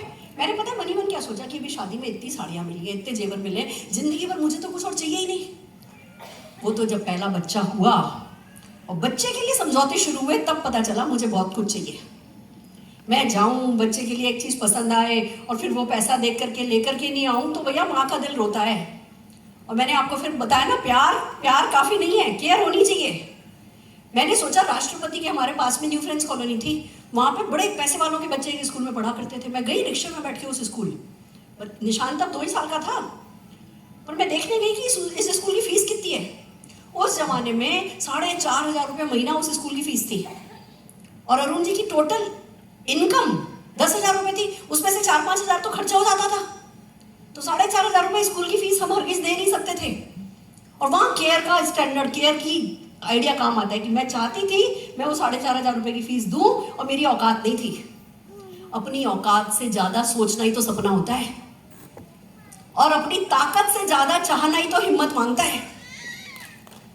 तो वो समझौते जो नहीं करते ना, उनको फिर भगवान ना सेलेक्ट करता है। भगवान का और कोई क्राइटेरिया नहीं है, वो काला गोरा ये कुछ नहीं देखता, अमीर गरीब कुछ नहीं देखता। भगवान, अल्लाह, गॉड, जो भी कायनात, जो भी कह दो, वो सिर्फ ये देखता है कि कौन अपनी औकात से ज्यादा सोच रहा है, कौन अपने कहते हैं ना फटा पोस्टर निकला हीरो, कौन अपना पोस्टर फाड़ने को तैयार है, फिर उसको सपोर्ट मिलता है, उसको कायनात मदद करती है। मेरे को बिल्कुल ये बात पच नहीं रही थी कि मेरा बच्चा इस स्कूल में नहीं जाएगा, इसी में जाएगा, और हालात कहीं दिख नहीं रहे थे। देखो, एक बात और होती है, शादी से पहले तो माँ बाप समझते हैं बच्चा हमारी जिम्मेवारी है, सब करते हैं, उसके सारे लड़के के सारे शौक पूरे किए जाते हैं। उसको कार चाहिए, उसको स्कूटर चाहिए, उसको ये चाहिए। जैसे ही शादी हो जाती है, उससे क्या चाहने लगते हैं? अब अपनी बीवी का खर्चा चलाए, अब अपने बच्चे का खर्चा संभाले, और नहीं संभाल रहे होते तो क्या करते हैं? ताने देते हैं। कितने लोग इस बात से रिलेट कर सकते हो कि ऐसा होता है ना? और किसी लड़की को, किसी बीवी को अपने पति को 4 बातें उसकी माँ सुनाए पसंद नहीं है, यस और नो? कहने को माँ है, माँ का हक बनता है, कुछ भी बोल सकती है, पर लड़की को पसंद नहीं आता कि उसके हस्बैंड को कोई मतलब डायरेक्टली निकम्मा कहे कि तू अपनी बीवी का खर्चा नहीं चला सकता। और हमारे घर में ये होता था, भाई कमाई तो कुछ थी नहीं, शादी हो गई, घर वाले मम्मी पापा सब खर्चा कर रहे हैं, तो जाने अनजाने दो चार बातें बोल ही देते थे। मेरे को लगता था कुछ करना पड़ेगा, कुछ करना पड़ेगा। रोज बथुआ मेथी ये वो 2 घंटे साफ करा करती थी और बटर छीलते छीलते सोचा करती थी जिंदगी में कुछ और करूंगी सुरेखा भार्गव, ये तेरे लिए काफी नहीं है। तेरे को अपनी पहचान बनानी है, तेरे को अपनी पहचान बनानी है, तेरे को हस्बैंड को मदद करनी है। 7:30 बजे ये जाते थे, आने का कोई ठिकाना नहीं होता था। काम लेके आते थे, 1:30 2 बजे तक काम करते थे। शादी के बाद मुझे पता चला इनको अस्थमा है, और अस्थमा में ये 1:30 बजे काम करके 3:30 बजे तक बैठ के सोते थे, क्योंकि लेटते थे तो इनको अटैक आता था। मैं उस समय की मेरी हालत समझा नहीं सकती आपको, पर आप सब खुद भी किसी न किसी हालत से परेशान हो गए, यस और नो? यस। अब या तो परेशानी में डूब जाओ या परेशानी में बाउंस बैक करो, उठ के आओ कि भैया मैं जीवन भर इस परेशानी में नहीं रहना चाहता, मैं इस परेशानी को खत्म करना चाहता हूँ। वो फैसला होना चाहिए। वो फैसला हर दिन मैं कर रही थी, हर दिन मैं कर रही थी। और कहते हैं ना, जब विद्यार्थी तैयार होता है तो शिक्षक हाजिर हो जाता है। बस ऐसे ही मेरे जीवन में मोदी केयर आया, जैसे आपके जीवन में आया पड़ा है। फैसला किया कि बेटा एक डूबते को तिनके का सहारा मिल गया था। मोदी केयर इतना बड़ा नहीं था, पर डूबते को तिनके का सहारा जरूर मिल गया था। यह समझ में आ गया था कि समीर मोदी जी हाथ बढ़ाए खड़े हैं और इनके हाथ को पकड़ लूंगी। एक कॉमन सेंस वाली बात मेरे समझ में आई थी कि ये लोग बहुत पैसे वाले हैं और ये अपनी इज्जत दांव पे लगा रहे हैं, अपना पैसा भी लगा रहे हैं, और इनकी सफलता तब होगी जब हम सफल होंगे। तो इनकी ना कड़ी पड़ी है, ये हमें सफल बनाने के लिए कुछ भी करेंगे। अगर हमने इनका हाथ पकड़ लिया तो बहती गंगा में हमारी भी नैया पार लग जाएगी। ये बात तो कॉमन सेंस है। Yes. इनको तो 400 रुपए से 65,000 करोड़ बनाना आता है, तो हमें नहीं आता तो क्या हुआ, इनको तो आता है। अपन तो इनके साथ बस लग लो। एक ही फैसला किया था जो मैं आपको बता रही हूँ, जिंदगी भर मोदी का साथ नहीं छोड़ूंगी, बस, और कुछ नहीं। तब ना मैंने पैसा कमाया था, ना मोदी केयर बहुत बड़ा था, पर वो कहते ना कि जब तक आप मोदी केयर के यहाँ से मालिक नहीं बनते, मन वचन कर्म आत्मा से आप मोदी केयर के मालिक नहीं बनते हो ना, तो मोदी केयर से पैसा नहीं कमाते हो। कोई और आपको नहीं बैठाएगा कि एमडी की कुर्सी है इस पर बैठ जाओ। आप अपने आप को मोदी केयर का एमडी खुद बनाते हो। मैंने बनाया था, समीर मोदी जी को नहीं माना था मैंने एमडी वो है। मोदी केयर का एमडी कौन? मैं। पियोन कौन? मैं। सीईओ कौन? मैं। सब कुछ मैं। तो जैसे पहले दिन से मोदी केयर का अपने आप को मालिक समझा दोस्तों, तो आज यहाँ आपके सामने खड़ी हूँ। हम गए मोदी केयर की मीटिंग में, बच्चा मेरा छोटा सा था, इधर भाग रहा है इधर भाग रहा है, कोई मीटिंग ढंग से सुनी नहीं थी मैंने। फिर उसने कुछ सैंडविच खा लिया, उसको उल्टी हो गई, वो किसी को पकड़ के लाई, वो साफ साफ करवाई, बहुत कुछ हुआ उस मीटिंग में। पर बस एक फैसला भी हुआ, सुरेखा भार्गव, कोई टाटा बिरला तेरे को गोद लेने वाला नहीं है, कोई तेरे को बंदूक का लाइसेंस मिलने नहीं वाला, तू जाके कोई बैंक लूट के ला नहीं सकती। और कोई अरुण भार्गव, मेरे हस्बैंड का नाम अरुण भार्गव है, कोई अरुण भार्गव भी ना तेरी नैया पार नहीं लगा सकेगा। देखो बुरा नहीं मानना। पिताजी कहते थे बेटा शांत रहो, हम कर लेंगे। अरुण जी कहते थे सब हो जाएगा, मैं हूं ना। एक समीर मोदी जी पहले थे जिन्होंने बोला था कि तुम हो ना, तुम कुछ कर सकते हो, मैं तुम्हारा साथ दूंगा, करके दिखाओ। करा बिजनेस शुरू। 1250 रुपए की ज्वाइनिंग थी। आप लोग किस्मत वाले हो, फ्री की ज्वाइनिंग होती है। 8 प्रोडक्ट थे खाली, और ये ऑनलाइन कुछ नहीं होता था। एक ज्वाइनिंग कराने के लिए 35 किलोमीटर दूर ऑफिस जाना पड़ता था, फॉर्म भरे जाते थे, ऐसे ऑनलाइन नहीं होता था। 8 ही प्रोडक्ट, कोई यूट्यूब नहीं था, कोई डेमो करने वाला नहीं था। आप हम लोग ना जितनी सुविधाएं मिलती जाती है ना, कमजोर होते हैं। सुविधाओं की तरफ कभी देखना नहीं चाहिए। सुविधाएं मैं बच्चे को नहीं देती, मैंने मेरे बेटे को कभी सुविधाएं नहीं दी। आप कहने को आपको सुन लिया आपने कि बाली गया लड़की को प्रपोज करने, उसको हर महीने 25,000 रुपए का प्रोडक्ट सेल करने का, पिछले कम से कम ना करते 10 साल से वही काम कर रहा है। जरूरत क्या है उसको? वो 25,000 रुपए का सामान बेचता है, कितना प्रॉफिट कमा लेता है। वो पॉकेट मनी, उस पहले जिस दिन से पॉकेट मनी का डिसाइड हुआ ना कि भैया बच्चों को पॉकेट मनी दी जाती है, मैंने कभी पॉकेट मनी दी नहीं। मैंने बोला पॉकेट मनी चाहिए, अनलिमिटेड दूंगी। पहले उसका 5,000 रुपए की सेल का टारगेट था, फिर उसका 10,000 रुपए की सेल का टारगेट बना, अब उसका 25,000 रुपए की सेल का टारगेट है। तुम 25,000 रुपए का प्रोडक्ट सेल करो, फिर मेरे से भली लाख रुपए पॉकेट मनी ले जाओ, कोई गिनती नहीं है। सारे बैंक, सारे पासवर्ड सब उसको पता है। सारे क्रेडिट कार्ड का सप्लीमेंट्री उसके पास है। होता क्या है, हम संस्कारों से पहले सुविधाएं दे देते हैं तो बच्चे बिगड़ जाते हैं। तो पहले सही संस्कार दो और फिर सुविधा दो। वही मैं बिजनेस में भी कहती हूँ कि पहले संस्कार पाओ, इस बिजनेस के संस्कारों को समझो और फिर सुविधाओं की बात करो तो मजबूत बनोगे। फिर कोई भी परिस्थिति आ जाए ऐसे ढीले नहीं पड़ोगे। चलो इसी बात पे एक आपको किस्सा सुनाती हूँ। सही किस्सा है, सच्चा किस्सा है। एक व्यक्ति जिसका कि बहुत बड़ा Guinness book of world record में इसका नाम है, बहुत बड़ी नर्सरी है इसकी, वर्ल्ड की सबसे बड़ी नर्सरी है। सबसे ज्यादा वैरायटी के पौधे इसके पास लगे हुए हैं और हर पौधा, एक या दो पौधे नहीं, हर पौधा जो इसकी नर्सरी में लगा हुआ है, हर पेड़ जो इसकी नर्सरी में लगा हुआ है, वो बाहर के किसी भी पौधे से अच्छा है। मान लो कोई एक पौधा है जो इसके पास भी लगा है, दूसरों के पास भी लगा है, इसी का बेस्ट है। तो बेस्ट प्लांटेशन के लिए इसको Guinness book of world record में इसका नाम है। अब जब इसका इंटरव्यू लिया जाता है तो इससे पूछा जाता है हर बार, भैया एक पौधा अच्छा निकला है, दो पौधे अच्छे निकल आए, आप करते क्या हो, आपके सारे प्लांट इतने अच्छे कैसे होते हैं? जवाब सुनो। मैंने आप लोगों को यहाँ सुविधा देने के लिए नहीं बुलाया है। इस मीटिंग में आपको कोई शॉर्टकट, कुछ इजी तरीका नहीं बताने वाली। शॉर्टकट जरूरत भी नहीं है जिंदगी में। जो तरीका मैं बता रही हूँ वो श्योर शॉर्टकट है, वो श्योर शॉर्टकट है, यानी गारंटेड सक्सेस है, पर छोटा नहीं है। सुनो, उससे हर इंटरव्यू में पूछा गया कि करते क्या हो। उसने कहा मैं मेरे पौधों को पानी नहीं देता और मैं रोज मेरे पौधों को मारता हूं। पागल हो, बिना पानी के पौधा कैसे होता है आपका बड़ा? कि जब वो पौधा लगाया जाता है, मैं उसको पानी नहीं देता, मैं उसके थोड़ा दूर ऐसे गड्ढा करता हूं, उसमें पानी देता हूं, गहरा गड्ढा करके उसमें पानी देता हूं। अब पौधे की जड़ है, जड़ को पानी चाहिए, उसको नीचे से खुशबू आ रही है कि दूर पानी है, तो वो जड़ क्या करेगी? उस पानी तक जाएगी। तो क्योंकि मैं पेड़ों में पानी नहीं देता, मैं दूर पानी देता हूं, गहरा पानी देता हूं, वो जड़ें उस पानी को लेने के लिए गहरा जाती हैं, इसलिए मेरे पेड़ मजबूत होते हैं। और जब पौधे लग रहे होते हैं, जब पौधे बड़े हो रहे होते हैं, तो न्यूज़पेपर लेकर के हमारे पौधों को मारा जाता है। तो जब वो मारते तो वो मजबूत हो जाते हैं। तो जब आंधी थपेड़े आते हैं, हमारे पौधे उसको सहने के लिए तैयार होते हैं। यही मेरा स्टाइल है। मेरी सक्सेस का सीक्रेट ये है, इसको कहते हैं टफ लव। अपने आप से भी प्यार करो ना, तो जरा थोड़ा निष्ठुर प्यार करके देखो। खुद का लाड लड़ा करके क्या मतलब है? वैसे भी कितने लोग फूलों की सेज पर बैठे हो, और कितने, अगर आपको रोज फूलों की सेज पर बैठाएं, कितने लोगों को पसंद आएगा? कुछ पसंद नहीं आएगा। हम में से किसी का दिल अब खुश नहीं होना जब तक कि हमें बहुत बड़ी सफलता नहीं मिल जाए। यस और नो? यस। देखो, पहले के जमाने में तो सफलता होती क्या है, किस चिड़िया का नाम था, हमें पता ही नहीं था।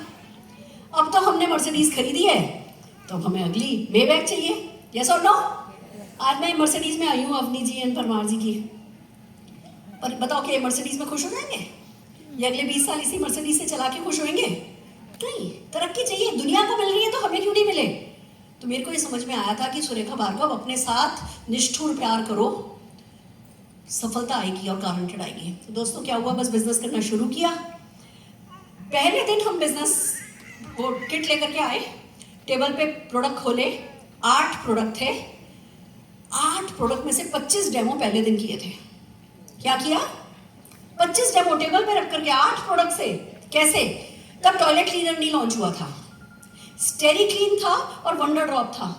हमने स्टेरी क्लीन और वंडर ड्रॉप दोनों को मिला करके टॉयलेट क्लीन करके देखा था कि इससे टॉयलेट बड़ी अच्छी क्लीन होती है। डजोल था, दीवारों पे 10 तरीके के निशान लगा करके डजोल से मिटा के देखे थे, मिट गया। कॉलर पे निशान लगा के, सोया सॉस से, इससे आम का, तरबूज का निशान लगा के मिटा के देखे थे। 25 डेमो पहले दिन किए थे। अब क्या करते हैं लोग? अपलाइन का इंतजार करते हैं, अपलाइन आए, डेमो करे। बिजनेस किसका है? मेरा। तो डेमो कौन करेगा? मैं। क्या मुश्किल डेमो है? नहीं। 2 गिलास उठाओ, ये पानी डालो, ये करो, वो करो, क्या असंभव सा काम है? ना जी, हमें तो गोद ले लिया अपलाइन ने। अपलाइन आए, वही अपना डेमो किट लाए। हमें अपलाइन की ना डेमो करने के लिए जरूरत नहीं होती है, हमें उसके डेमो किट के लिए उसकी जरूरत होती है। हमें किसी ने गलती से कह दिया इस बिजनेस में कोई पैसा नहीं लगता, तो बस अब तो हमने तो गांठ बांध ली कि इस बिजनेस में कोई पैसा नहीं लगता, हम तो डेमो किट भी अपना रेडी नहीं करेंगे। हम तो अपलाइन से बोलेंगे जी अपना डेमो किट लेके आओ हमारी होम मीटिंग में, तो डेमोकेट अपलाइन का तो चेक किसका? अपलाइन का। पहले दिन हमने 25 डेमो किए थे, सारे के सारे 8 प्रोडक्ट खोल दिए थे। यहाँ लोग प्रोडक्ट खरीदते नहीं है, या तो खरीद लेते हैं तो खोलते नहीं है, फिर कहते हैं बैंक अकाउंट खोलना है, लाखों करोड़ों रुपया बैंक अकाउंट में चाहिए। आएगा? नहीं आएगा। डेमोकेट खुद ही का काम आता है, अपलाइन का डेमोकेट काम नहीं आता। कितने लोग डेमोकेट बनाने को तैयार हो?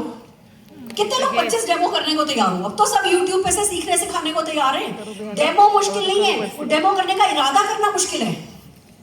हमें ना जितनी सुविधाएं मिलती जा रही हैं उतने ही ज्यादा पसरते जा रहे हैं। पसरने से नहीं उठोगे, जिंदगी में उठना है तो जरा उठे हुए रहो। डेमो करना शुरू किया, पहले खुद करके देखा, बात करनी तो आती नहीं थी। अब मैंने क्या किया, जो मैंने किया वो मैं आपको सिखा रही हूँ, और ये 100% वर्क करता है। मेरे को ना तो बात करनी आती थी, ना मेरे को हैंडशेक करना आता था, ना मेरे को कपड़े पहनने आते थे, ना मेरे को बाल बनाने आते थे। अभी भी नहीं आते, अभी भी मैं जैसी हूँ वैसी की वैसी आ जाती हूँ। मैंने कुछ आंखों पे कोई मेकअप नहीं किया है, ठीक है भैया। पहले भी मैं ऐसी थी, अभी भी मैं ऐसी हूँ, ये मेरा अपना स्टाइल है। पर आप इस बात को समझो कि आता नहीं था, नहीं आए वो गलत नहीं है, और हम सीखे भी नहीं वो गलत है। हम सीखने को तैयार नहीं हो वो बहुत बड़ी गलती है। हमें सीखना गारंटेड पड़ेगा इस बिजनेस में। सीखने के लिए बिना पैसा नहीं आएगा। लर्न नहीं करोगे तो अर्निंग नहीं होगी, बदलोगे नहीं तो बैंक स्टेटस बदलेगा नहीं। मैंने एक फैसला किया, सुरेखा भार्गव तुझे डर लगता है? सिर पे घूंघट था, आप मेरी परिस्थिति भी तो समझो, सिर पे घूंघट था, रोज सासू माँ 2-3 घंटे तो डांटती थी, तो सारा कॉन्फिडेंस तले लग गया था, जमीन से भी नीचे पाताल में चला गया था, बात करनी आती नहीं थी। मैंने एक फैसला किया, बाहर की दुनिया में मैं बात नहीं कर सकती, पर मेरी कल्पना शक्ति में तो मैं काम कर सकती हूँ। मैं आप सबको सिखाती हूँ, आपको जब भी मौका मिले ना, विजुअलाइजेशन में एक्शन करो। हम क्या करते हैं, जब विजुअलाइजेशन करने को कहते हैं तो हम कैसे विजुअलाइज करने लगते हैं? गाड़ी आ रही है, ये हो रहा है, घर बन रहा है, अचीवमेंट को विजुअलाइज करते हैं, वो भी करना है, पर एक्शन को भी विजुअलाइज करना है। मेरे को विजुअलाइजेशन की ताकत बड़ी जल्दी समझ में आ गई थी। मैं आज आपको वो ताकत सिखा के जाना चाहती हूँ। मुझसे किसी ने कहा कि इस बिजनेस में बड़ा सोचने वाले लोग सफल होते हैं। जो बड़ा सोचते हैं, बड़ा बोलते हैं और छोटे छोटे एक्शन लगातार करते हैं, वही लोग सफल होते हैं। अब तुम बड़ा सोचो। तो मैंने कहा अच्छा ठीक है, मुझे हस्बैंड को, अभी उनके पास स्कूटर है, मुझे कार दिलानी है। कहने लगे कौन सी कार? मैंने कहा मारुति 800। कहने लगे तुम नहीं सफल होगी, मारुति 800 का ख्वाब देखोगी तो सफल नहीं होगी, बड़ा सोचो। अब मेरे को किसी बड़ी कार का नाम ही नहीं पता था। नहीं होता ना शुरू में, किसको पता होता है? आजकल तो फिर भी बहुत टीवी पे एड आते रहते हैं, तब तो वो सब भी नहीं था। फिर मैंने किसी से पूछा कि अच्छा मुझे बड़ी गाड़ियों के नाम तो बताओ 2-4। तो किसी ने बोला मर्सिडीज बेंज। मुझे आज भी मर्सिडीज की स्पेलिंग लिखनी नहीं आती, मैं 3 मर्सिडीज खरीद चुकी हूँ। किसी ने बोला मर्सिडीज बड़ी होती है, मैंने ऐसे छोड़ दिया। इनका मेरे को मेरे हस्बैंड को मर्सिडीज कार दिलानी है। बस मैंने इतना पूछा था कितने की आती है, तो ये लगे सबसे लोअर वाली 32 लाख रुपए की आती है। मैंने कहा 32 लाख? मैंने जिंदगी में, मेरी मम्मी की सैलरी घर में आती थी 13,000 रुपए, पापा की सैलरी बैंक में जाती थी, 13,000 रुपए से ज्यादा देखे नहीं थे। एक दिन मेरी सासू माँ ने मुझे बुलाया कि जरा ये दराज निकाल, इसके नीचे वाली भी दराज निकाल, इसके नीचे वाली भी दराज निकाल। पीछे एक छुपा हुआ दरवाजा था, उसके अंदर उनकी पोटली रखी थी कि पोटली बाहर निकाल। वो पैसा मैंने गिना था, 1.25 लाख रुपया था। तो मैंने जिंदगी में 1.25 लाख रुपया इकट्ठा देख रखा था, बस इससे ज्यादा मैंने देखा नहीं था। और 32 लाख क्या बचा पाना आसान है? 100 रुपया मुझे पॉकेट मनी मिलती थी उन दिनों। मोदी घर से कोई चेक तो आना शुरू नहीं हो गया था, और ये कह रहे जी बड़ा बोलो। मैं मेरे हस्बैंड के पास गई, मैंने कहा ये कह रहे बड़ा बोलो बड़ा बोलो, कितना बड़ा बोलूं? तो मेरे हस्बैंड ने एक बड़ी प्यारी सी बात बोली, चार्टर्ड अकाउंटेंट है ना, समझदार लोग, कि सुरेखा बोलने के पैसे तो लग नहीं रहे, कुछ भी बड़ा बोल रहे। तो इन्होंने मुझे धक्का मारा। मैंने पता है क्या बोला? मुझे हिंदुस्तान की 100 सबसे रईस औरतों में शामिल होना है। बोलने में क्या चाहता है? मैंने बोला मुझे हिंदुस्तान की 100 सबसे रईस औरतों में शामिल होना है। बोल दिया। लोग भी हंस लिए, हम भी हंस लिए, पर पता है मन में क्या बात आई? हो गया तो हम क्या करते हैं? तो सबके जीवन में होता है, यस और नो? नहीं चला तो, नहीं हुआ तो लोग क्या कहेंगे, तो ऐसा क्या होगा, तो वैसा क्या होगा, तो नेगेटिव हम करते हैं। मैंने बस इतना ही किया, वो तो पॉजिटिव किया। चल गया तो, सुरेखा भार्गव तेरी कार आ गई तो, तूने हस्बैंड को कार गिफ्ट करी तो, तेरे को हर साल विदेश यात्रा जाने का मौका मिला तो, तेरे बैंक में ₹1,00,000 हुआ तो, तेरे को ₹1,00,000 का चेक आया तो, ये तो बड़ी प्यारी चीज है। पॉसिबिलिटी थिंकिंग में लगे और बोल दिया, मुंह से निकाल दिया 100 सबसे रईस औरतों में शामिल होना है, फिर अपनी बोली हुई बात को सीरियसली ले लिया। अब एक बात ईमानदारी से बताओ, एक सिंपल हाउसवाइफ, 2 साल का बच्चा, सिर पे घूंघट, बिल्कुल कॉन्फिडेंस नहीं, बोलना आता नहीं, क्या हिंदुस्तान की 100 सबसे रईस औरतों में शामिल होने लायक उसकी औकात है? उसकी नहीं है औकात, पर ऊपर वाले की औकात है। हम ये बड़े काम खुद नहीं करते। कोई बड़ी सफलता हम में से कोई भी अगर कहना कि ये सफलता हमने पाई है तो गलत है। ये सफलता हमने नहीं पाई, हमने सिर्फ चाही, इतनी चाही, इतनी चाही, इतनी चाही, इतनी चाही कि अब में गर्मी चढ़ गई। वही ना, गर्मी जुनून में होती है। जुनून की हद को पार कर लिया हमने, किसी भी सच के ऊपर अपने सपने को रख लिया हमने, और पागलों जैसे कोई मजाक बनाएगा, कोई कुछ बोलेगा कि परवाह किए बिना, जैसे किसी लड़की से प्यार हो जाता है तो हम डरना भूल जाते हैं ना कि इसका बाप पुलिस में है, फिर हमें डंडे से डर लगता है। प्यार हो गया तो प्यार हो गया, भी जाएंगे लड़की को बार बार प्रपोज करेंगे, फिर डंडे का डर नहीं लगता ना। ऐसी सफलता का है, डंडे से डरना नहीं होता लोगों के, सफलता ऐसी है। ऐसे ना गरम गले पे ना पानी पीती नहीं हूँ मैं, जब तक कि बहुत ही हालत नहीं खराब हो। गरम गले पे पानी पियो ना और गला खराब होता है। मैनेज नहीं हुआ तो मांग लूंगी, ठीक है?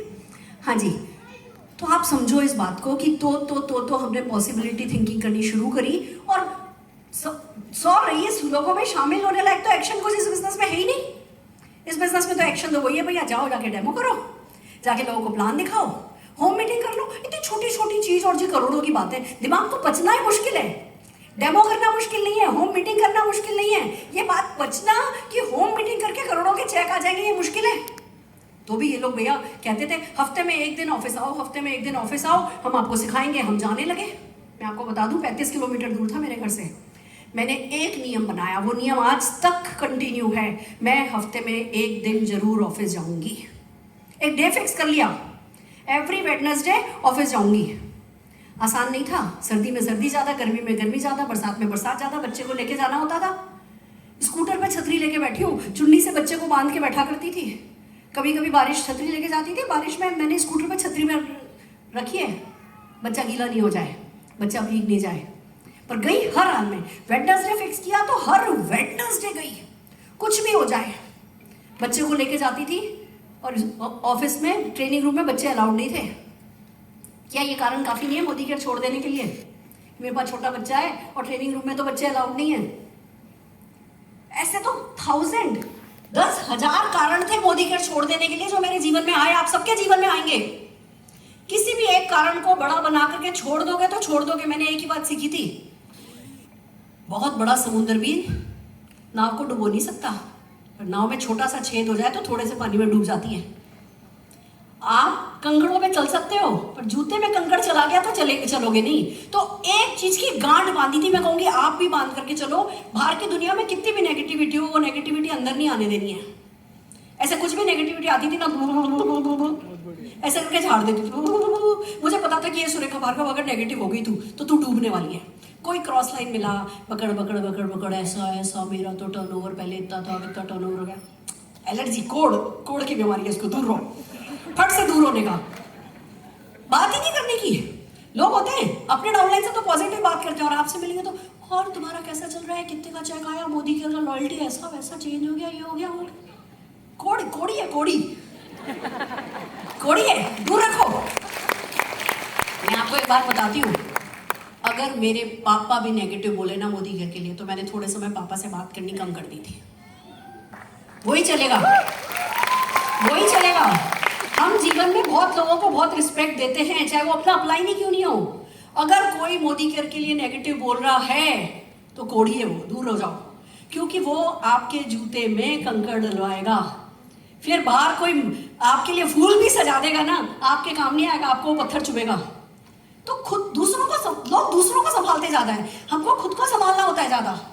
दोस्तों तो संभाल करके रखा, कुछ भी हो जाए, जुनून चढ़ाए रखा। सुरेखा 100 सबसे रईस लोगों में तुझे शामिल होना है, बस। और क्या हुआ? ऑफिस आते थे, वहां पता चला जी गणेश जी ने दूध पिया, उन्होंने हमारी ट्रेनिंग करी, हम तो सबसे प्रोडक्ट की बात किया करते थे। मेरे को बात करनी तो आती नहीं थी। मैंने एक दिन फ़ोन उठाया, फ़ोन उठा के बोला, येलो पेजेस डायरेक्टरी होती थी, वो डायरेक्टरी में से मिसेस वर्मा का नंबर मिला, नंबर डायल किया। मेरे को फ़ोन उठाना नहीं आता था, मैं बता दूं मेरे बियर में फ़ोन नहीं था। तो आप ये सोचो कि सुरेखा भार्गव इसलिए सफल है क्योंकि बहुत काबिल है। काबिल हूँ थी नहीं, मैंने काबिल बनने का फैसला किया और आज भी हर दिन पहले से बेहतर बनने की कोशिश जारी है। This is just the beginning. तो मैंने कॉल किया, नमस्कार जी, क्या मैं मिसेस वर्मा से बात कर सकती हूँ? कि मिसेस वर्मा को मरे तो 10 साल हो गए, आपको किससे बात करनी है? फोन रखा, गहरी सांस ली, फिर सोचा शाबाश, फोन तो बड़ी अच्छी चीज है, कोई फोन में झापड़ तो लगा ही नहीं सकता। चल सुरेखा भार्गव, दिन में 1 घंटे का नियम बनाया, 1 घंटा।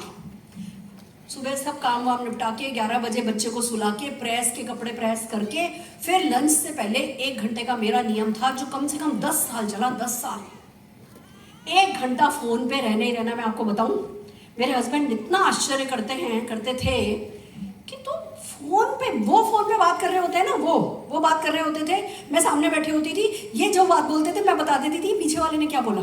क्या तुझे कैसे, मैं कहती थी ये बंदा अच्छा है, कहते तुझे कैसे पता? क्योंकि मैं रोज 1 घंटे फोन पे बात कर करके अब बंदे की सांसों से समझ जाती हूँ कि वो क्या सोच रहा है। प्रैक्टिस, प्रयास और अभ्यास वही बुझाएंगे सारी प्यास। प्रयास और अभ्यास वही बुझाएंगे सारी प्यास। नहीं तो फिर बस खाली लगाओ चाय की आस, चाय की आस लगाओ, चाय पियो, साथ में खाखरा फाफड़ा खाओ और खुश रहो। अगर सचमुच स्विट्जरलैंड में बैठ करके उंधियो खाना है और पूरी फरसान खाना है तो भैया अभ्यास करो, प्रयास करो।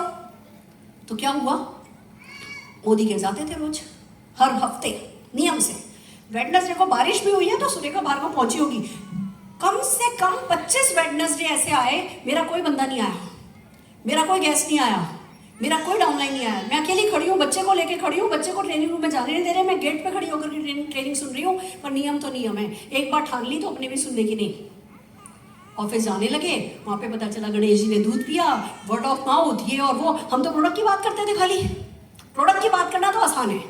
पहली बार जब मैंने वो मिसेस वर्मा को कॉल किया, फोन रखा, दोबारा कॉल किया, दूसरा ढूंढ के, क्या मैं मिसेस शर्मा से बात कर सकती हूँ? हाँ जी बताइए। मिसेस शर्मा, हमें पता चला है आपके यहाँ बहुत चींटियाँ हैं। हमें क्या पता, पर चींटियाँ तो सबके घर होती है, तुक्का मारा। मिसेस शर्मा बोली, हाँ जी बहुत चींटी है, लाल रंग की चींटी है, ऐसा है, पानी के पेड़ने पे भी चल जाती है, बड़ी तकलीफ है। हमारे पास एक प्रोडक्ट है जिसका आपको डेमो दिखाना चाहते हैं, जो चींटी भगा देगा, स्टेरिक्लीन। क्या हम आपको डेमो दिखाने आ सकते हैं? हाँ जी आइए। उन्होंने हाँ भरी तो मैंने उनका एड्रेस देखा, इरोज गार्डन। फिर मैंने 1 घंटा लगा करके डायरेक्टरी में से इरोज गार्डन के 25 नंबर निकाले और बाकियों को कॉल करके सेम टाइम का आधे घंटे की दूरी पर अपॉइंटमेंट लिया। अपने बच्चे को लेके स्टेरिक्लीन का डेमो किट लेकर के मैं मिलने के लिए गई। जाके स्टेरिक्लीन का डेमो किया, उन्होंने हलवा खिलाया। दूसरे के पास गई, उन्होंने आइसक्रीम खिलाई। मैंने कहा बिजनेस तो बहुत अच्छा है, आइसक्रीम भी मिलती है। मतलब मेरे को क्या था, मेरे दिमाग में क्या था, देखो पढ़ी लिखी हूँ, डॉक्टर हूँ, ऐसी बात नहीं है, मैंने PhD करी है। मेरे दिमाग में ये था, सेल का मतलब ऐसे हाथ करना। सेल करते हो, समझाते हो, फिर कोई आपको पैसे देते हैं, आप पैसे लेते हो। जब 2-3 जगह गई, लोगों से मिली, मोदी केयर के प्रोडक्ट के बारे में जब बताया तो मुझे पता चला कि मोदी केयर के प्रोडक्ट सेल करना ऐसे नहीं है, वो ऐसे ही है। लोगों की जिंदगी में आप वैल्यू ऐड करते हो, आपका हाथ कभी भी ऐसे नहीं होता, खुल के करो। देने का काम तो सबको अच्छा लगता है ना। तो तब से दे रही हूँ। मेरे को अगर आप किसी महीने बोलो ना कि पर्सनल बीवी 1 लाख करना है, कर लूंगी। इतना बड़ा कस्टमर बेस है मेरा। क्यों बेस है? लोगों को बिजनेस समझाया, जिसने ना दे दी वो हमारा कस्टमर। जिसने ना दे दी, और ना तो मिलती है, ना देने में तो लोग चूकते नहीं है, तो जिसने ना दे दी वो हमारा कस्टमर। दोस्तों, जब पता चला कि भैया प्रोडक्ट तो बहुत, और मेरे को एक बात समझ में आई कि प्रोडक्ट आपको ज्यादा बोलने की जरूरत नहीं है। मैं आपको बताती हूँ, लोग ना बहुत बोलते हैं। मेरे को समझ में आया कि हमारे प्रोडक्ट खुद बोलते हैं। तो जबान तो हमारे प्रोडक्ट की है, हाथ पैर नहीं है हमारे प्रोडक्ट के। मैं आपको ट्रिक बता रही हूँ कि मैं कैसे सेल कर लेती हूँ। ट्रिक मेरी ये है कि मैं जाके लाभ करती नहीं, मुझे सब पता है, पर लाभ करती नहीं। सिर्फ प्रोडक्ट के हाथ पैर हमको बनना है, उनको ले जाके किसी के सामने रख देना है। अभी क्रीमी मैट लिपस्टिक आई, आप उसके बारे में कितनी बकवास कर सकते हो, कितना बोल सकते हो, कुछ नहीं बोल सकते। और ले जाके सामने रख दो तो खट बंदे ने खुद लगानी है और उठा लेनी है। हम गलती क्या करते हैं, हम खाली बातें करते हैं, खुद के लिए भी खरीदते नहीं है। तो कुछ बिकता नहीं है। अगर हम खरीद के किसी भी के भी सामने रखेंगे, बंदा अपने आप देखेगा और अपने आप उठाएगा। तो मेरे को ये समझ में आई कि बोलो कम, सुनो ज्यादा, दिखाओ ज्यादा, लोगों को उसमें ट्राई करने दो, टेस्ट करने दो। डेमो, मैंने कभी डेमो में हाथ गीले ही नहीं किए। कैसे? अपने घर से डेमो की तैयारी करके लेके जाती हूँ, बहुत अच्छी। स्टेरी क्लीन का डेमो करना है, बहुत अच्छा डेमो किट। उसमें आपको नैपकिन भी मिलेगा कि उनकी टेबल पे ले जाके नैपकिन लगाऊंगी, वो पेपर प्लेट लगाऊंगी, उसके ऊपर गिलास अपना अच्छा प्लास्टिक की, ऐसे पुछ होने वाला खराब क्वालिटी का गिलास नहीं होगा, अच्छी क्वालिटी का। नहीं तो बंदा डरता रहता है कि ये मेरे ड्राइंग रूम को गीला करेंगे, मेरे टेबल पे पानी गिरने वाला है ना। अच्छे से उनको करने दो। आप सब सामान निकाल के दो, फिर बोलो जरा ये गिलास पकड़ना, इसमें आधा गिलास पानी डालो, उन्हीं से पानी डलवाओ, अब इसमें ये डालो, अब उसमें वो डालो। डेमो उन्हीं से कराया, हाथ भी उन्हीं के गंदे कराए, उनके हाथ पे थोड़ी सी नील लग गई, अब नील दिख रही है उनको, कोई बात नहीं, स्टेरी क्लीन से साफ हो जाएगा। उन्होंने खुद ने है ना डेमो किया तो बोला देखो जी अभी आप तो ऑलरेडी इतने सक्सेसफुली कर रहे हो, कितना अच्छा कर रहे हो आप, तो ज्वाइनिंग आ जाती है फट से। खाली ज्वाइनिंग नहीं आती, बंदा ऑलरेडी एक्शन में लग गया है। तो मैंने कभी हाथ गीले नहीं किए, हमेशा अपने प्रॉस्पेक्ट से करवाया। क्या हुआ दोस्तों, प्रोडक्ट तो अच्छे चल रहे थे। जब गणेश जी ने दूध पिया तो हमारी किस्मत बदली। पता चला जी वर्ड ऑफ माउथ बहुत बड़ी चीज है। गणेश जी ने यहाँ दूध पीना शुरू किया था, 2 घंटे में अमेरिका में भी दूध पी रहे थे, यस और नो? तब बीबीसी पे थोड़ी बताया था, तब कोई व्हाट्सएप थोड़ी था कि व्हाट्सएप पे जा रहा था ना जी, वर्ड ऑफ माउथ। हमें पता चला, अब हमें बिजनेस समझाना है लोगों को। मैंने मेरी मदर इन लॉ को बोला, मम्मा होम मीटिंग ये लोग बहुत बोलते हैं, आप अपनी होम मीटिंग रख दो जरा एक अपनी फ्रेंड्स के घर में। मम्मी ने अपनी सबसे रईस दोस्त को कॉल किया और होम मीटिंग रख दी। अब सारी आंटियां बैठी, बड़ा सा इतना बड़ा ड्राइंग रूम था, इससे आधा, उसमें इधर सोफा उधर सोफा उधर सोफा, बीच में मेरे को बैठा दिया टेबल पे, टेबल लगा के, और मैं डेमो कर रही हूँ, कोई मेरी सुनी नहीं रहा, सब आपस में गटर बटर, अच्छी अच्छी साड़ियाँ पहन के, जेवर पहन के। मैं तो बेचारी सिंपल सी हाउसवाइफ, मम्मी बैठी थी सिर पे भी घूंघट लेके बैठी, एक्सक्यूज मी, कोई मेरी सुने ही नहीं। मैं सोचूं धरती फट जाए, सुरेखा भार्गव तू अंदर समा जाए। मेरा बिल्कुल ऐसे ही मन कर रहा था कि मैं क्यों परेशान हो रही हूँ, मेरे भी हस्बैंड है, मैं महारानी हूँ अपने घर की, पैसा कमाना मर्दों का काम है, मर्द कमाएंगे, मैं क्यों परेशान हो रही हूँ। ऐसे छोड़ने का मन बन गया था मेरा। फिर मैंने सोचा सुरेखा भार्गव बॉल बनो, बॉल दबाते ना लोग, दबाने दो। जब बॉल को ज्यादा दबाओगे तो बाउंस बैक करेगी। सुरेखा भार्गव बाउंस बैक कर, ये जो आंटियां है ना इनको तू देख लेगी। मैंने मनी मन सोचा जब ये ढोकला खाएंगे तब समझाऊंगी इनको। फिर जब वो चाय कॉफी ढोकले का दौर चला तो मैंने पूछा, आपके हस्बैंड आपको पॉकेट मनी देते हैं? हाँ देते हैं। हिसाब देना अच्छा लगता है? नहीं लगता है। खुद ही केयर करो, हिसाब नहीं देना पड़ेगा। आपके हस्बैंड आपको घुमाने लेके जाते हैं? हाँ लेके जाते हैं। कब कब लेके जाते हैं? अभी तक 2 ट्रिप लेके गए। मोदी केयर हर साल 2 ट्रिप देगा, करो। 2 ज्वाइनिंग आई है पहली होम मीटिंग में मेरी। मैंने कहा ठीक है भैया कोई बात नहीं। उसके बाद कई होम मीटिंग ऐसी भी हुई कि कोई ज्वाइनिंग नहीं आई, और मैंने फैसला कर लिया था हफ्ते में 1 होम मीटिंग गारंटेड करूंगी खुद की। फिर जिसकी जब होम मीटिंग में, देखो मेरी सक्सेस का आपको सीक्रेट बताती हूँ। होम मीटिंग करी, उसमें से 2 ज्वाइनिंग आई। एक को बोल दिया मंगलवार आपका, एक को बोल दिया बृहस्पतिवार आपका। मंगलवार साल भर तक इनको दे दिया, बृहस्पतिवार साल भर तक इनको दे दिया। इनके यहाँ जाती थी, इनसे बात करती थी, इनके लोगों से बात करती थी, 2-3 घंटे इनके साथ वक्त बिताती थी, वो बढ़ गए। थर्सडे को इनके लिए करती थी, वो बढ़ गए। 2-3 हफ्ते लगा के देखा कि जी मैं जा रही हूँ, इनका कमिटमेंट लेवल हाई नहीं है, छोड़ दिया। मैंने कभी भी गलत लोगों पे दाम नहीं लगाया। अगर कोई सीरियस नहीं है, पहली होम मीटिंग में मैं मेरा डेमो किट ले जाऊंगी, दूसरी होम मीटिंग में आपको अपना डेमो किट बनाना है, आप तैयार नहीं हो तो मैं भी तैयार नहीं हूँ। मेरे को एक बात समझ में आई थी, पैसा मुझे नहीं लगाना पर वक्त तो मेरा कीमती है। वो गलत लोगों पे लगा देंगे तो काम नहीं चलेगा। तो बस एक ही बात देखी, जिनको भी सपोर्ट किया, एक तो उनका ड्रीम बड़ा होना चाहिए। मैंने बोला 2 हफ्ते के अंदर अंदर आप अपनी ड्रीम कार का पोस्टर लगा लो दीवार पे। नहीं लगाया तो मैं मीटिंग नहीं करूंगी, क्योंकि जब सपना ही किसी का बड़ा नहीं है तो मैं किसी का क्या कर लूंगी। तो दोस्तों एक तरफ लोगों के सपने पे फोकस कराया, दूसरी तरफ विजुअलाइजेशन पे बहुत काम किया।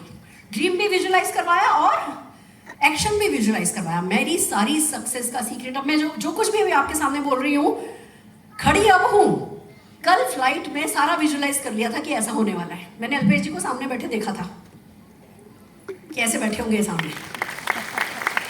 विजुअलाइजेशन में बहुत ताकत है। एक्शन को भी विजुअलाइज करो, रिजल्ट को भी विजुअलाइज करो। जैसे कैसे, देखो अभी मोदी केयर में पता चला कार मिलती है।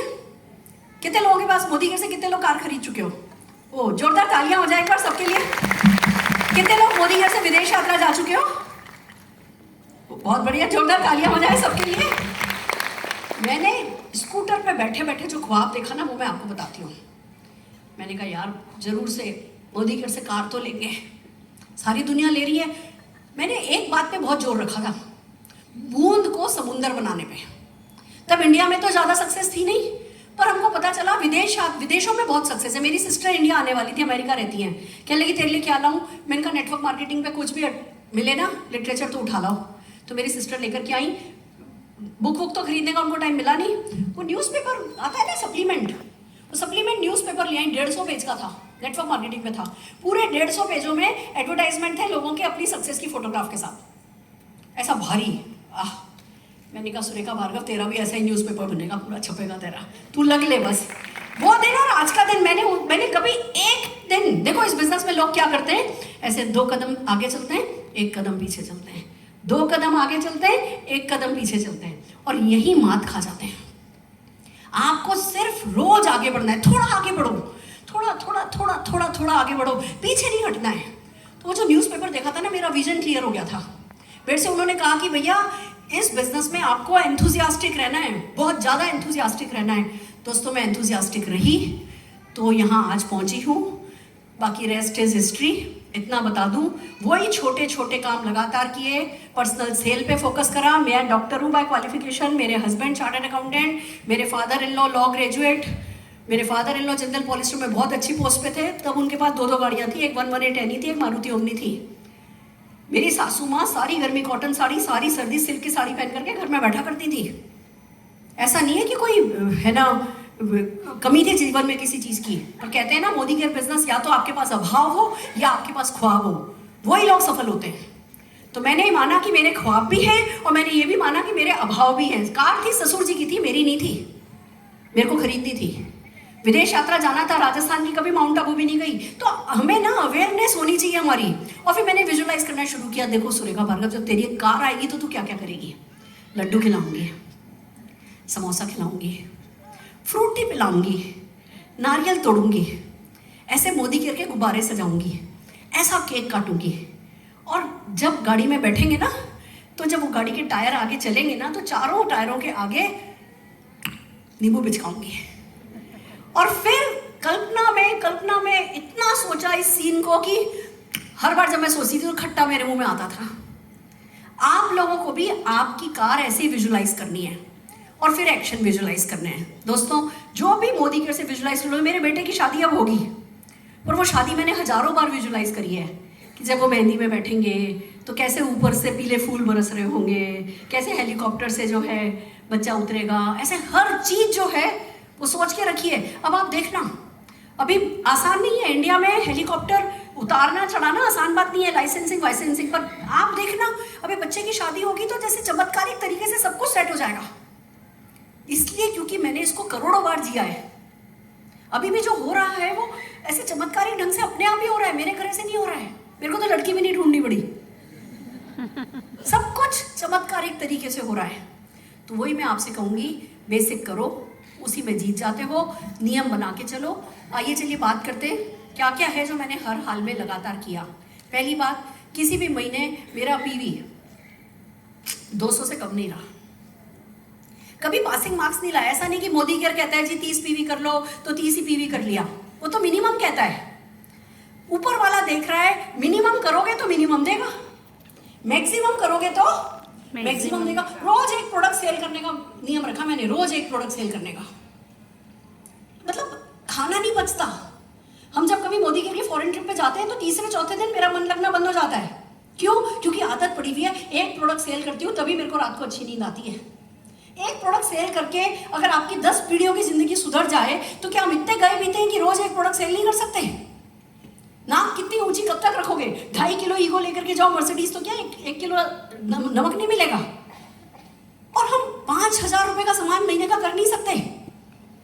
5,000 10,000 रुपए का सामान करके 10,000 रुपया कमाने के लिए भी 10,000 का सामान करना है, 1 लाख कमाने के लिए भी 10,000 का सामान करना है, 10 लाख कमाने के लिए भी 10,000 का सामान करना है, 1 करोड़ कमाने के लिए भी 10,000 का सामान करना है। तो क्या हम इतने गए बीते हैं? बच्चों को मार मार के ABCD सिखा देते हैं, हम मार मार के खुद को एक प्रोडक्ट रोज का सेल करना सिखा नहीं सकते?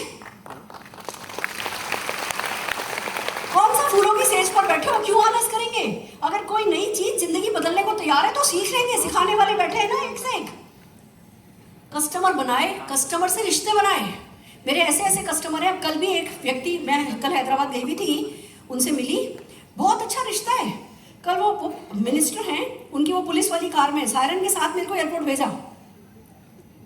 एक बैंगलोर के एक मिनिस्टर थे जिनसे बस वो प्रोडक्ट लेते थे, कस्टमर हमारे। इतनी अच्छी दोस्ती हो गई, इतनी अच्छी दोस्ती हो गई। अभी बेटे की शादी में वो बात चल रही है कि श्रीलंका में सारा इंतजाम वो करा देंगे। कस्टमर है वो, कोई नेटवर्क नहीं बनाया उन्होंने। 25 साल से हमने उनसे रिश्ता बना के रखा है। वो प्रोडक्ट जाता है बस उनको, कह रहे आप चिंता नहीं करो, आप जिस शहर में, जिस देश में कहोगे उस देश में आपके बेटे की शादी का करा देंगे। रिश्ते बनाओ तो ऐसे बनाओ। फिर क्या किया, रोज 1 घंटा प्रोस्पेक्टिंग करती हूँ, रोज। अभी भी प्रोस्पेक्टिंग का मतलब फोन उठाया। अब तरीके बदल गए, अब हम जस्ट डायल से बात कर लेते हैं। एक फोन देना जरा कोई, चलो मैं मेरा ही निकाल लेती हूँ।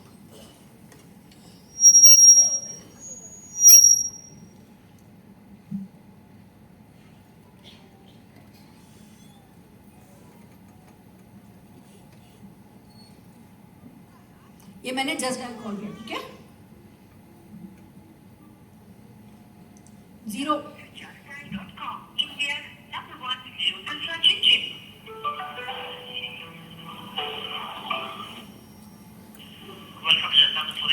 नमस्कार सर, क्या आप मुझे कुछ जिम इंस्ट्रक्टर्स के नंबर दे सकते हैं? Gym instructor? हाँ जी सर, पर्सनल ट्रेनर। चेक करता हूँ मैडम, 1 मिनट। हाँ जी सर।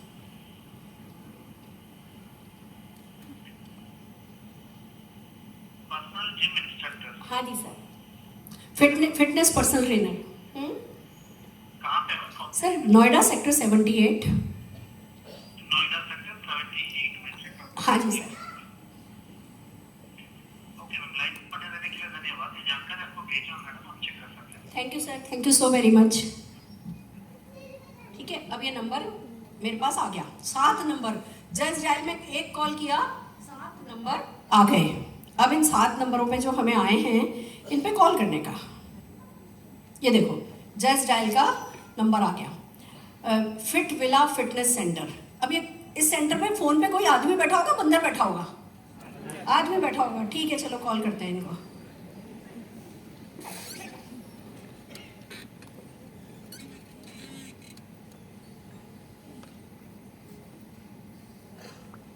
हर जगह आदमी बैठा है, कोई रॉन्ग नंबर पे आता है, वो किसने मिलाया है? हमारा काम है उसको बिजनेस समझाने का, बाकी उसको भगवान समझाएगा।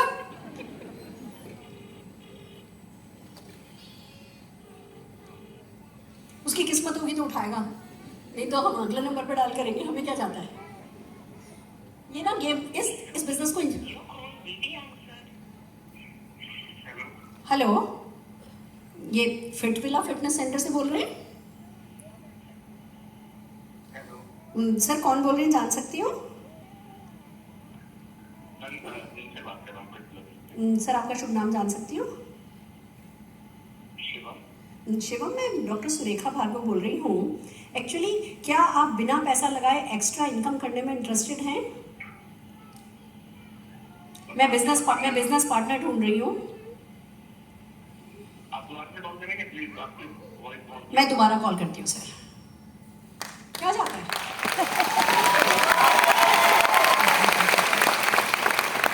अभी उसमें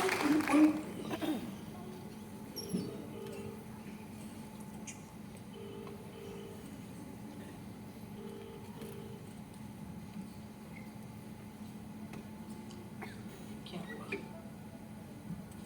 डिस्कनेक्ट, मेरा हाथ लग गया।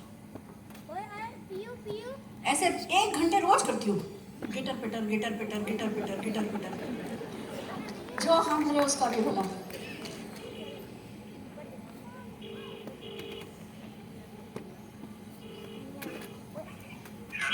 शिवम बोल रहे हैं? शिवम, डॉक्टर सुरेखा भार्गव बोल रही हूँ। एक्चुअली मैं आपके इलाके में बिजनेस पार्टनर्स ढूंढ रही हूँ, और पैसा कुछ नहीं लगाना है, पर 5-10,000 रुपीज़ से लेकर के आप 5 लाख रुपए महीने तक कमा सकते हैं। मदद मैं करूँगी, कि आप इंटरेस्टेड हैं?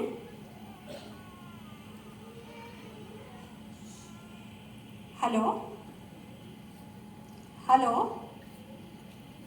हेलो,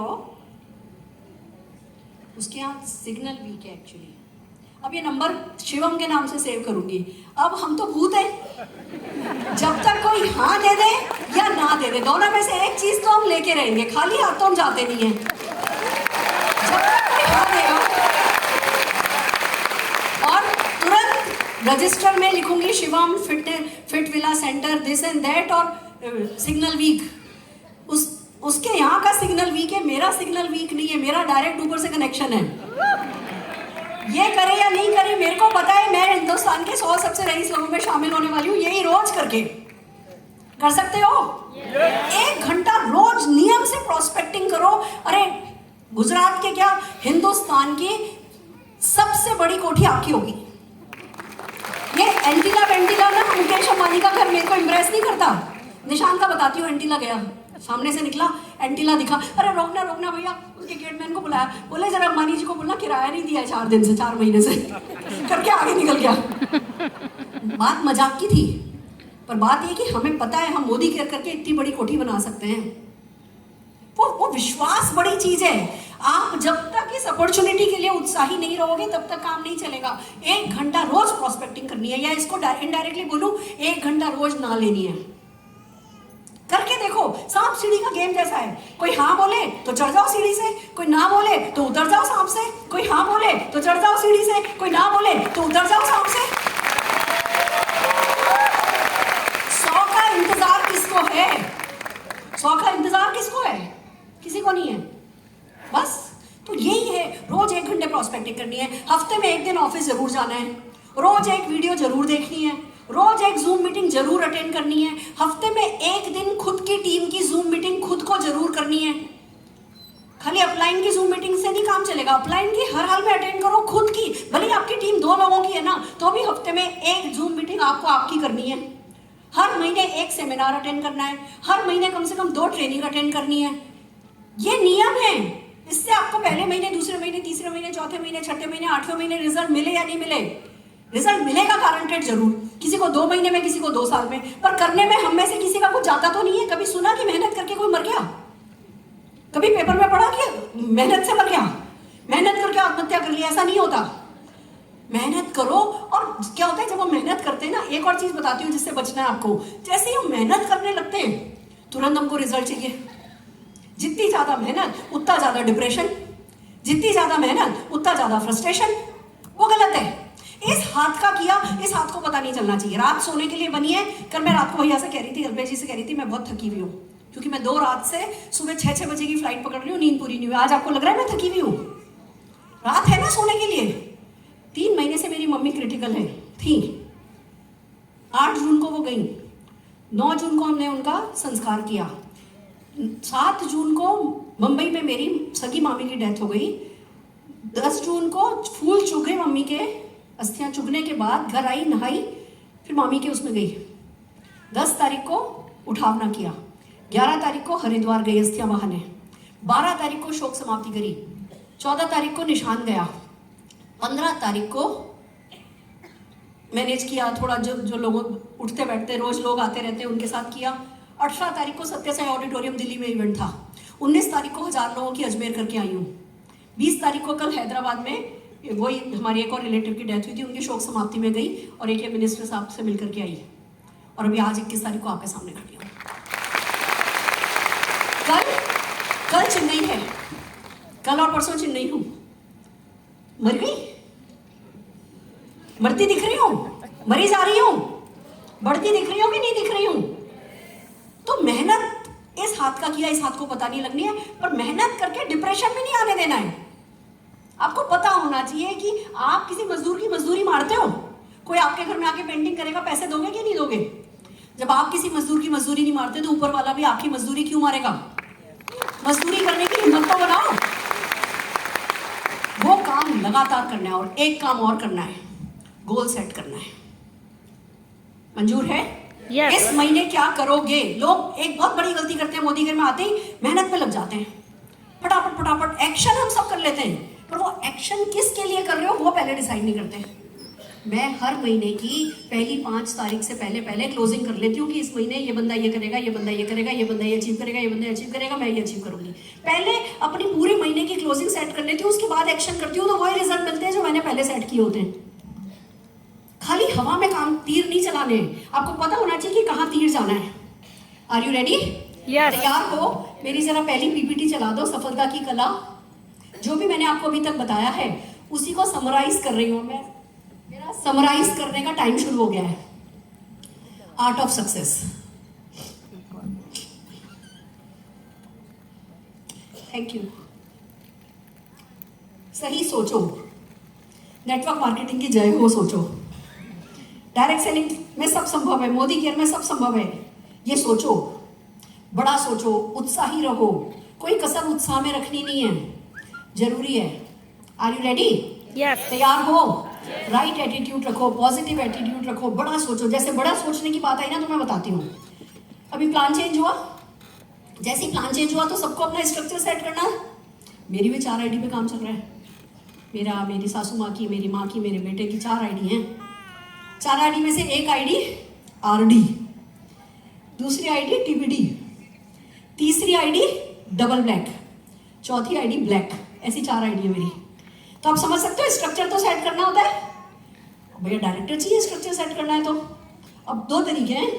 हाय हाय कंपनी ने प्लान चेंज कर दिया, हाय हाय कंपनी ने तो कहा था कम्युलेटिव रहेगा, कभी जीरो नहीं होगा, हाय हाय कंपनी ने ऐसा कहा था। रोते बैठो, रोते बैठोगे तो काम कब में कब कहाँ आप भी भूल जाओगे मोदी केयर को, मोदी केयर भी भूल जाएगा आपको। किसी को नहीं याद रहता, रोने वाला किसी को याद नहीं रहता। हमने कहा अच्छा स्ट्रक्चर सेट करना है, चलो ठीक है। एक फैसला किया कि सुरेखा भार्गव, पूरे 25 दिन जो अगले बचे हैं तेरे पास, तू रोज 3 डॉक्टर से मिलेगी। 3 डॉक्टर से मिलना शुरू किया रोज। अब फिर वही बात, ज्ञान तो मैं बखारती नहीं, ज्ञान तो मैं सिर्फ इवेंट्स में बखारती हूँ, मैं 1 to 1 ज्यादा ज्ञान नहीं देती। मैंने क्या क्या लिया? Protein, multivitamin, iron and vitamin C. ये चारों प्रोडक्ट डॉक्टर्स को पता है, हमें समझाने की जरूरत नहीं है। वो बैग में लिया, डॉक्टर से जस्ट डायल से अपॉइंटमेंट लिया, जाकर के बैठे, 5, 10, 15 मिनट वेट भी करना पड़ा, कोई दिक्कत नहीं है। गए, उनके सामने ले जाके टेबल पे सामान रखा और बोला डॉक्टर साहब ये प्रोडक्ट है, ये आप और आपकी टीम मिलकर के, भले कितने भी सारे हिंदुस्तान के 10 डॉक्टर भी आप मिला सकते हो, सब लोग मिलकर के अगर 60,000 रुपये का प्रोडक्ट परचेज करेंगे, 60,000 रुपये का मतलब डायरेक्टर हो जाता है, 60,000 रुपये का अगर प्रोडक्ट परचेज करेंगे तो 6,000 रुपये तो डायरेक्ट चेक आएगा, बाकी जो मार्जिन है उसके बारे में बताया। और साथ में बोला कि अगर ये काम आप 6 लोगों से करा लोगे तो आपको यूरोप का ट्रिप है, क्या आप यूरोप के ट्रिप में इंटरेस्टेड हो, क्या आप यूरोप गए हो कि नहीं गए हो? बोले नहीं गया हूँ। मैक्सिमम हिंदुस्तान के डॉक्टर यूरोप नहीं गए हैं। रोज मिली, पहले दिन 6 डॉक्टर से, दूसरे दिन 3 डॉक्टर से, दूसरे दिन 2 डॉक्टर से, सबको एक ही बात, यूरोप जाना है, यूरोप जाना है। कौन सोच सकता है कि कोई आएगी प्रोडक्ट लेके आएगी और यूरोप की बात करेगी? लोग क्या सोचते हैं, प्रोडक्ट की बात करेगी, प्रोडक्ट बेचने के लिए कहेगी या बेच के जाएगी, और मैं जाके यूरोप बेच करके आई। 2 डॉक्टर्स डायरेक्टर बन चुके हैं। मिली, मेरे ख्याल से 20-22 डॉक्टर से मिली हूँ, पर 2 डॉक्टर्स डायरेक्टर बन गए। फिर मैंने यही चीज मेरी एक डाउनलाइन को सिखाई। वो जिस दिन नया प्लान आया उस महीने वो डायरेक्टर मेंटेन कर रही थी, वैसे तो प्लेटिनम थी पर डायरेक्टर मेंटेन कर रही थी। कहने लगी मैडम प्लान तो बहुत अच्छा आ गया है, अब तो बहुत ज़्यादा बेनिफिट्स हो गए, ये और वो। मैंने कहा लगो काम पे, लेडी हैं। मैंने उनको बोला कि आप ब्यूटी पार्लर में जाओ और उनको यही बात समझाओ, उनको थाईलैंड का ट्रिप बताओ, उनको यूरोप का ट्रिप बताओ। अब अगर मैं कहूँ आप आश्चर्य करोगे, वो डायरेक्टर पहले महीने डायरेक्टर, दूसरे महीने डायरेक्टर नहीं, पहले महीने डायरेक्टर, दूसरे महीने ब्लैक डायमंड नहीं, डबल ब्लैक डायमंड। डायरेक्टर से डबल ब्लैक डायमंड हुई वो, और इस महीने टीबीडी जा रही है। मैं उनसे बात करूं, सुनना चाहोगे?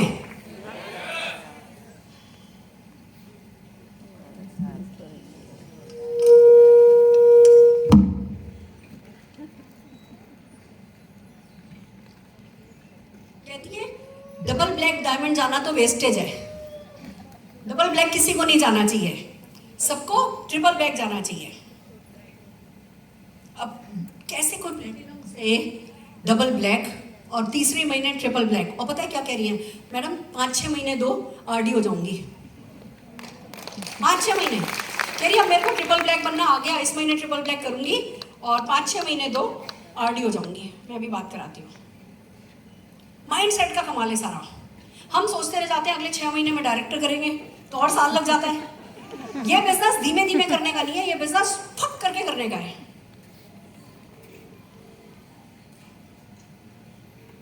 खाने में खाना बना रही हूँ फटाफट। हेलो। हेलो, हाँ जी, गुड मॉर्निंग जी, कैसे हो? मैं ठीक हूँ, आप कैसी हैं? बढ़िया बढ़िया। और कैसा चल रहा है आपका? मेरा सही चल रहा है, बढ़िया चल रहा है, लेकिन आप अभी कहो मत कहीं भी कि मैं टीवीडी कर रही हूँ। मैं किसी से कहूँ नहीं आप टीवीडी कर रही हो। क्या पता ना हो, ये तो चल रही है। अच्छा, डबल ब्लैक तो थोड़ी, देखो देखो डबल ब्लैक तो आपका सेट है। वो तो सेट है, वो तो कंफर्म है। अच्छा, देखो मैं एक इवेंट में हूँ और मैंने एक इवेंट में आपके बारे में बताया है। अच्छा। यस, आपका नाम नहीं लिया है, अभी भी आपका नाम नहीं बताया है, पर मैं बता रही थी कि कैसा एक माइंडसेट जो है वो कमाल कर सकता है कि एक लेडी को सीधे प्लेटिनम से डबल ब्लैक किया, और मैंने आपका वो डायलॉग बताया कि डबल ब्लैक करना तो वेस्टेज है। अच्छा, हाँ। तो सब जने इतना आश्चर्यचकित हो गए, मैंने सबकी तालियां आपको सुनवाने के लिए कॉल किया। जरा एक बार जोरदार तालियां हो जाए।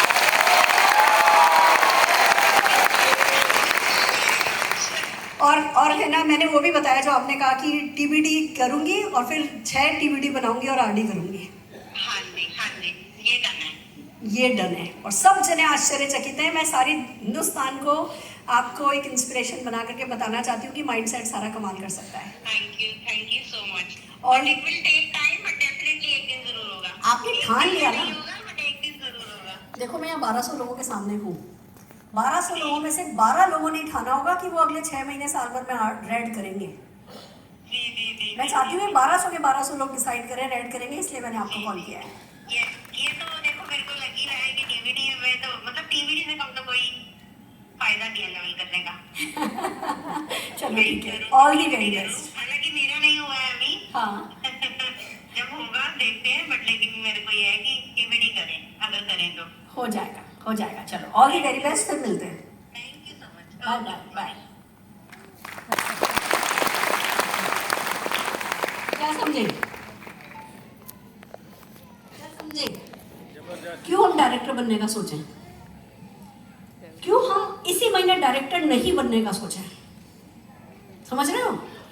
सोचोगे तो करोगे, सोचोगे ही नहीं तो कभी भी नहीं करोगे। मेरी लेडी ने कहा था टीवीडी करेंगी, अब कह रही है मैम देखो मेहनत तो कर रही हूँ, डीवीडी तो पक्का है, टीवीडी देखते हैं होगा या नहीं होगा। इस महीने नहीं होगा, अगले महीने तो होगा, उसके अगले तो होगा। बड़ा सोचोगे ना। देखो मैं आपको अभी एक चीज दिखाऊंगी, उस पर आगे बात करेंगे। Just a minute.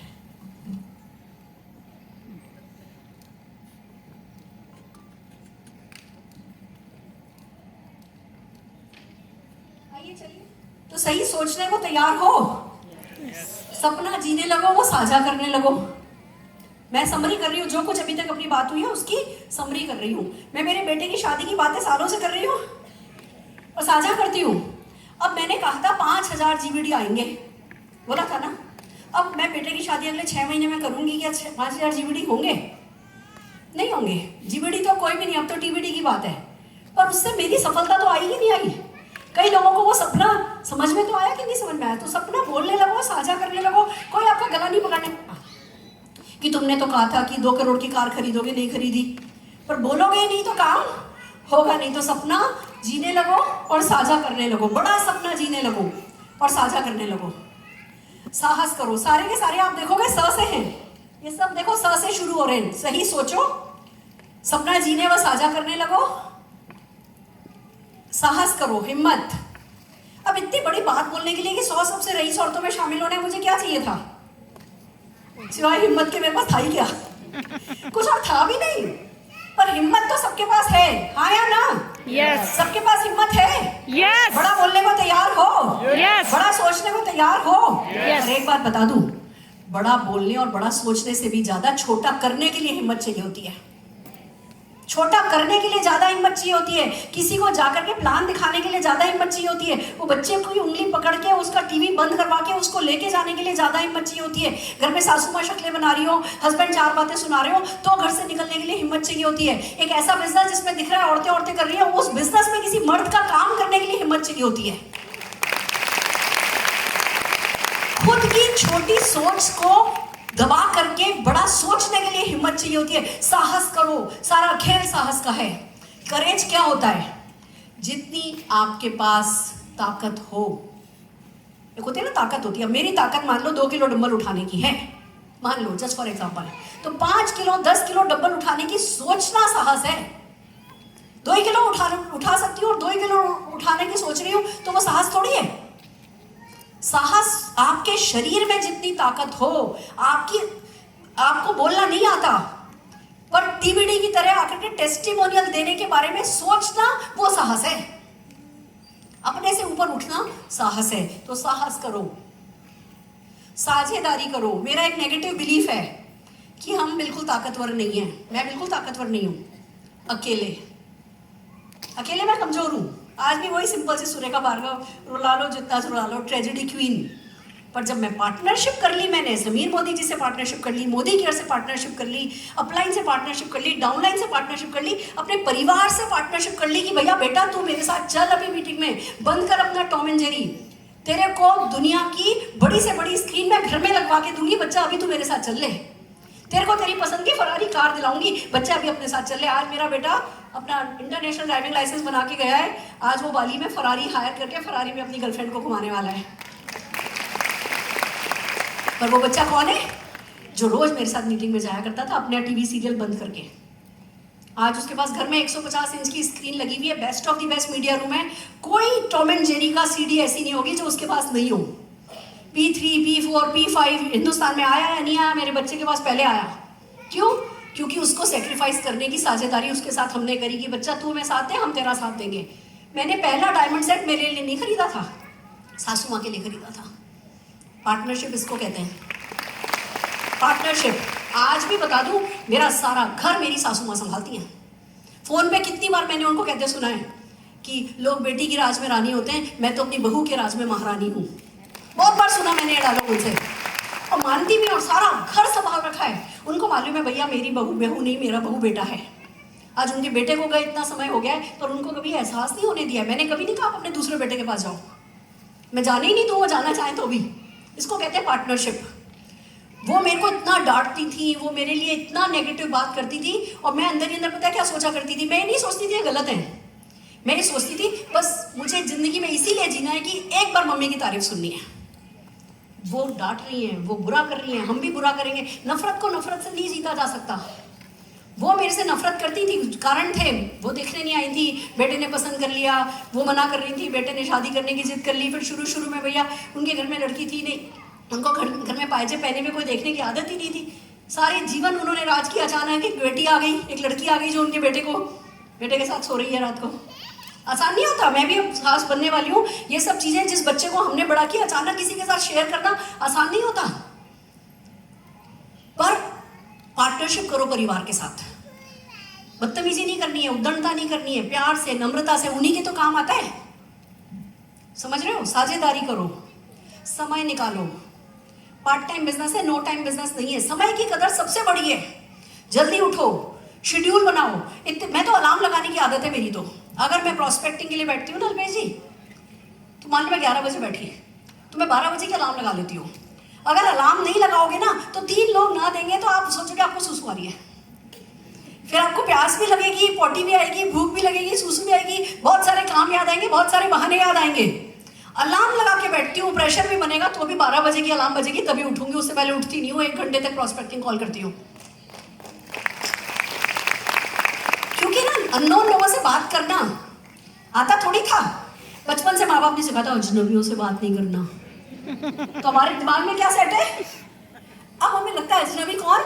वही जिससे अभी तक हमने एक बार बात नहीं करी, जिससे हम एक बार बात कर ले। अब ये देखो शिवम, अब शिवम तो हमारा हो गया। समझ रहे हो? ये बात है। तो आपको भी 1 घंटे अलार्म लगा के बैठना है तो बैठना है। हफ्ते में 1 दिन ऑफिस जाना है तो जाना है।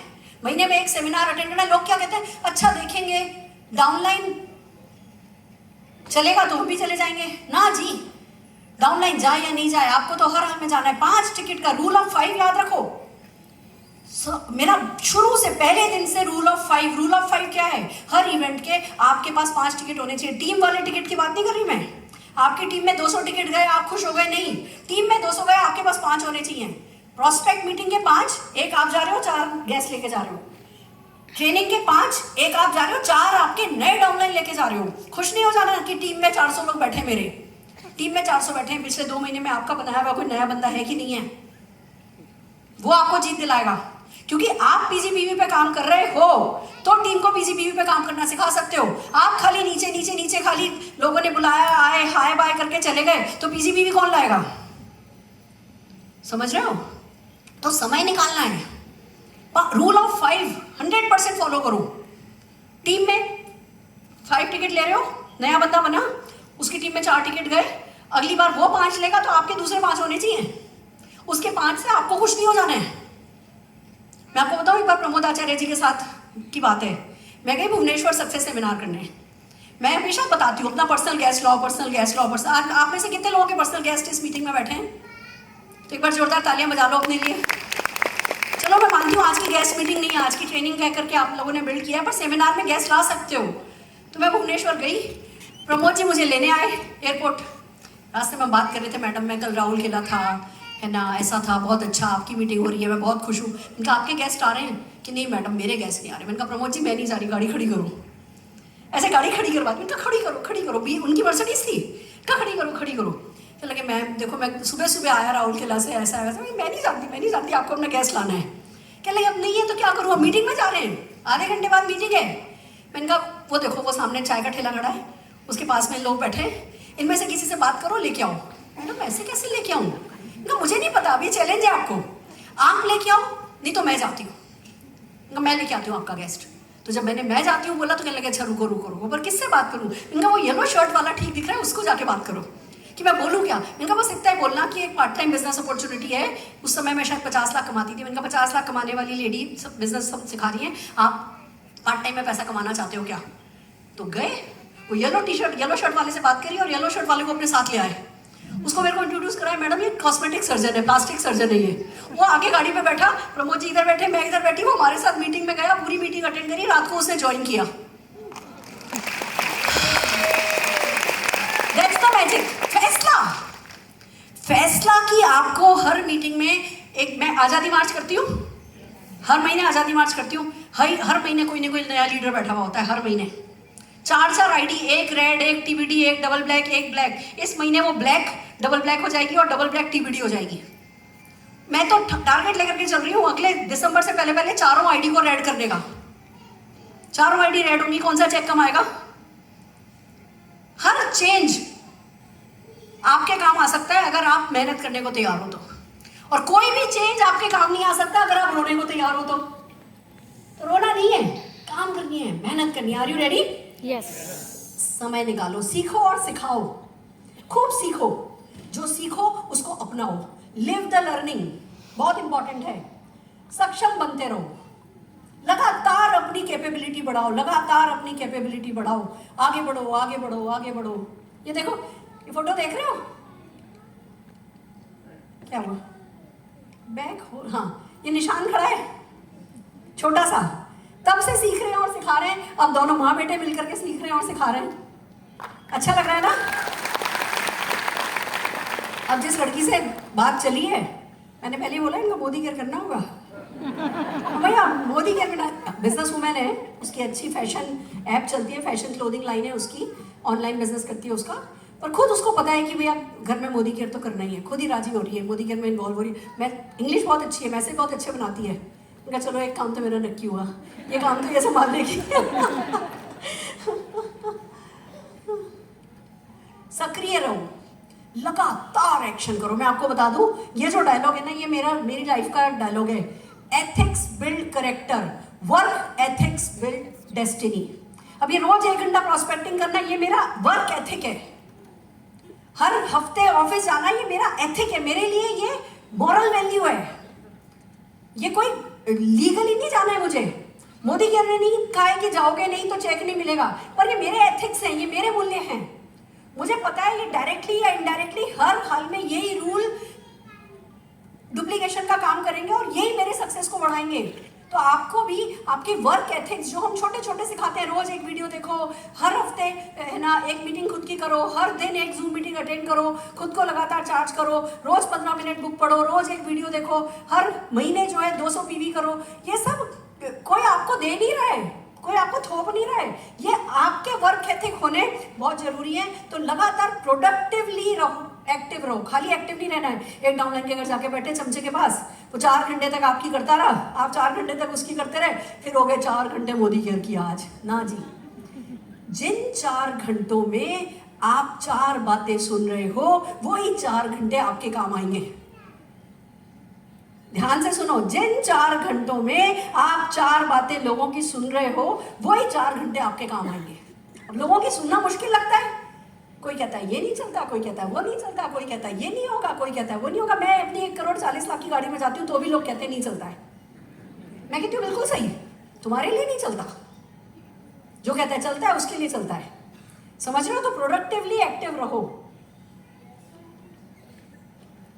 क्या बात है, मैं कुछ गलत कर रही हूँ या ये स्लो है?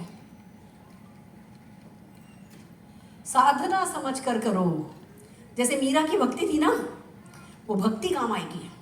मेरे को पहले 9 महीने कोई चेक नहीं आया था, कोई चेक नहीं आया था। क्या चीज काम आई? साधना, डिवोशन, डेडिकेशन। पता है वर्क करता है, इतने लोगों के लिए वर्क कर रहा है, हमारे लिए क्यों नहीं वर्क करेगा? रातों रात पैसा मिले या नहीं मिले, 2, 4, 5 महीने में पैसा मिले या नहीं मिले, कोई डाउनलाइन बनता दिखे या नहीं दिखे, कोई डाउनलाइन काम करता दिखे या नहीं दिखे, आप खुद पसंद करो या नहीं करो, आपका खुद का मूड अच्छा हो या कि नहीं मूड अच्छा हो, साधना की तरह करोगे तो जीत जाओगे। Are you ready? यस। तैयार हो? Just a minute. संयम बरतो, दृढ़ निश्चय रखो। संयम बढ़ता तो क्या हुआ, देखो ये फोटो आप ध्यान से देखना। मेरे हस्बैंड व्हील चेयर पे हैं। जिस महीने ये फोटो मैंने फेसबुक पर डाली थी ना, उस फेसबुक पे किसी का कमेंट आया, भगवान आपके परिवार को नजर से बचाए। उनको व्हील चेयर पे बैठे हुए हस्बैंड नहीं दिखे थे। ये सफलता इतनी बड़ी हो गई थी। 2005 में मेरे हस्बैंड को ब्रेन हेमरेज हुआ था। 2016 तक न बोल सकते थे, न चल सकते थे, न करवट बदल सकते थे, कुछ नहीं कर सकते थे, पर राजा जैसे लेटे थे। क्यों? क्योंकि मोदी केयर करके लेटे थे। और मैं क्यों उसके बाद भी काम पे लगी हुई हूँ? क्योंकि मैं सचमुच लोगों को ये सिखाना चाहती हूँ कि भैया परमानेंट इनकम के लिए कुछ करो। जीवन में किसी को रोटी खाने की कमी नहीं है। भगवान जिसको इस दुनिया में लाता है ना, खाने को रोटी, पहनने को कपड़े, रहने को छत वाली किराए की, वो दे देता है।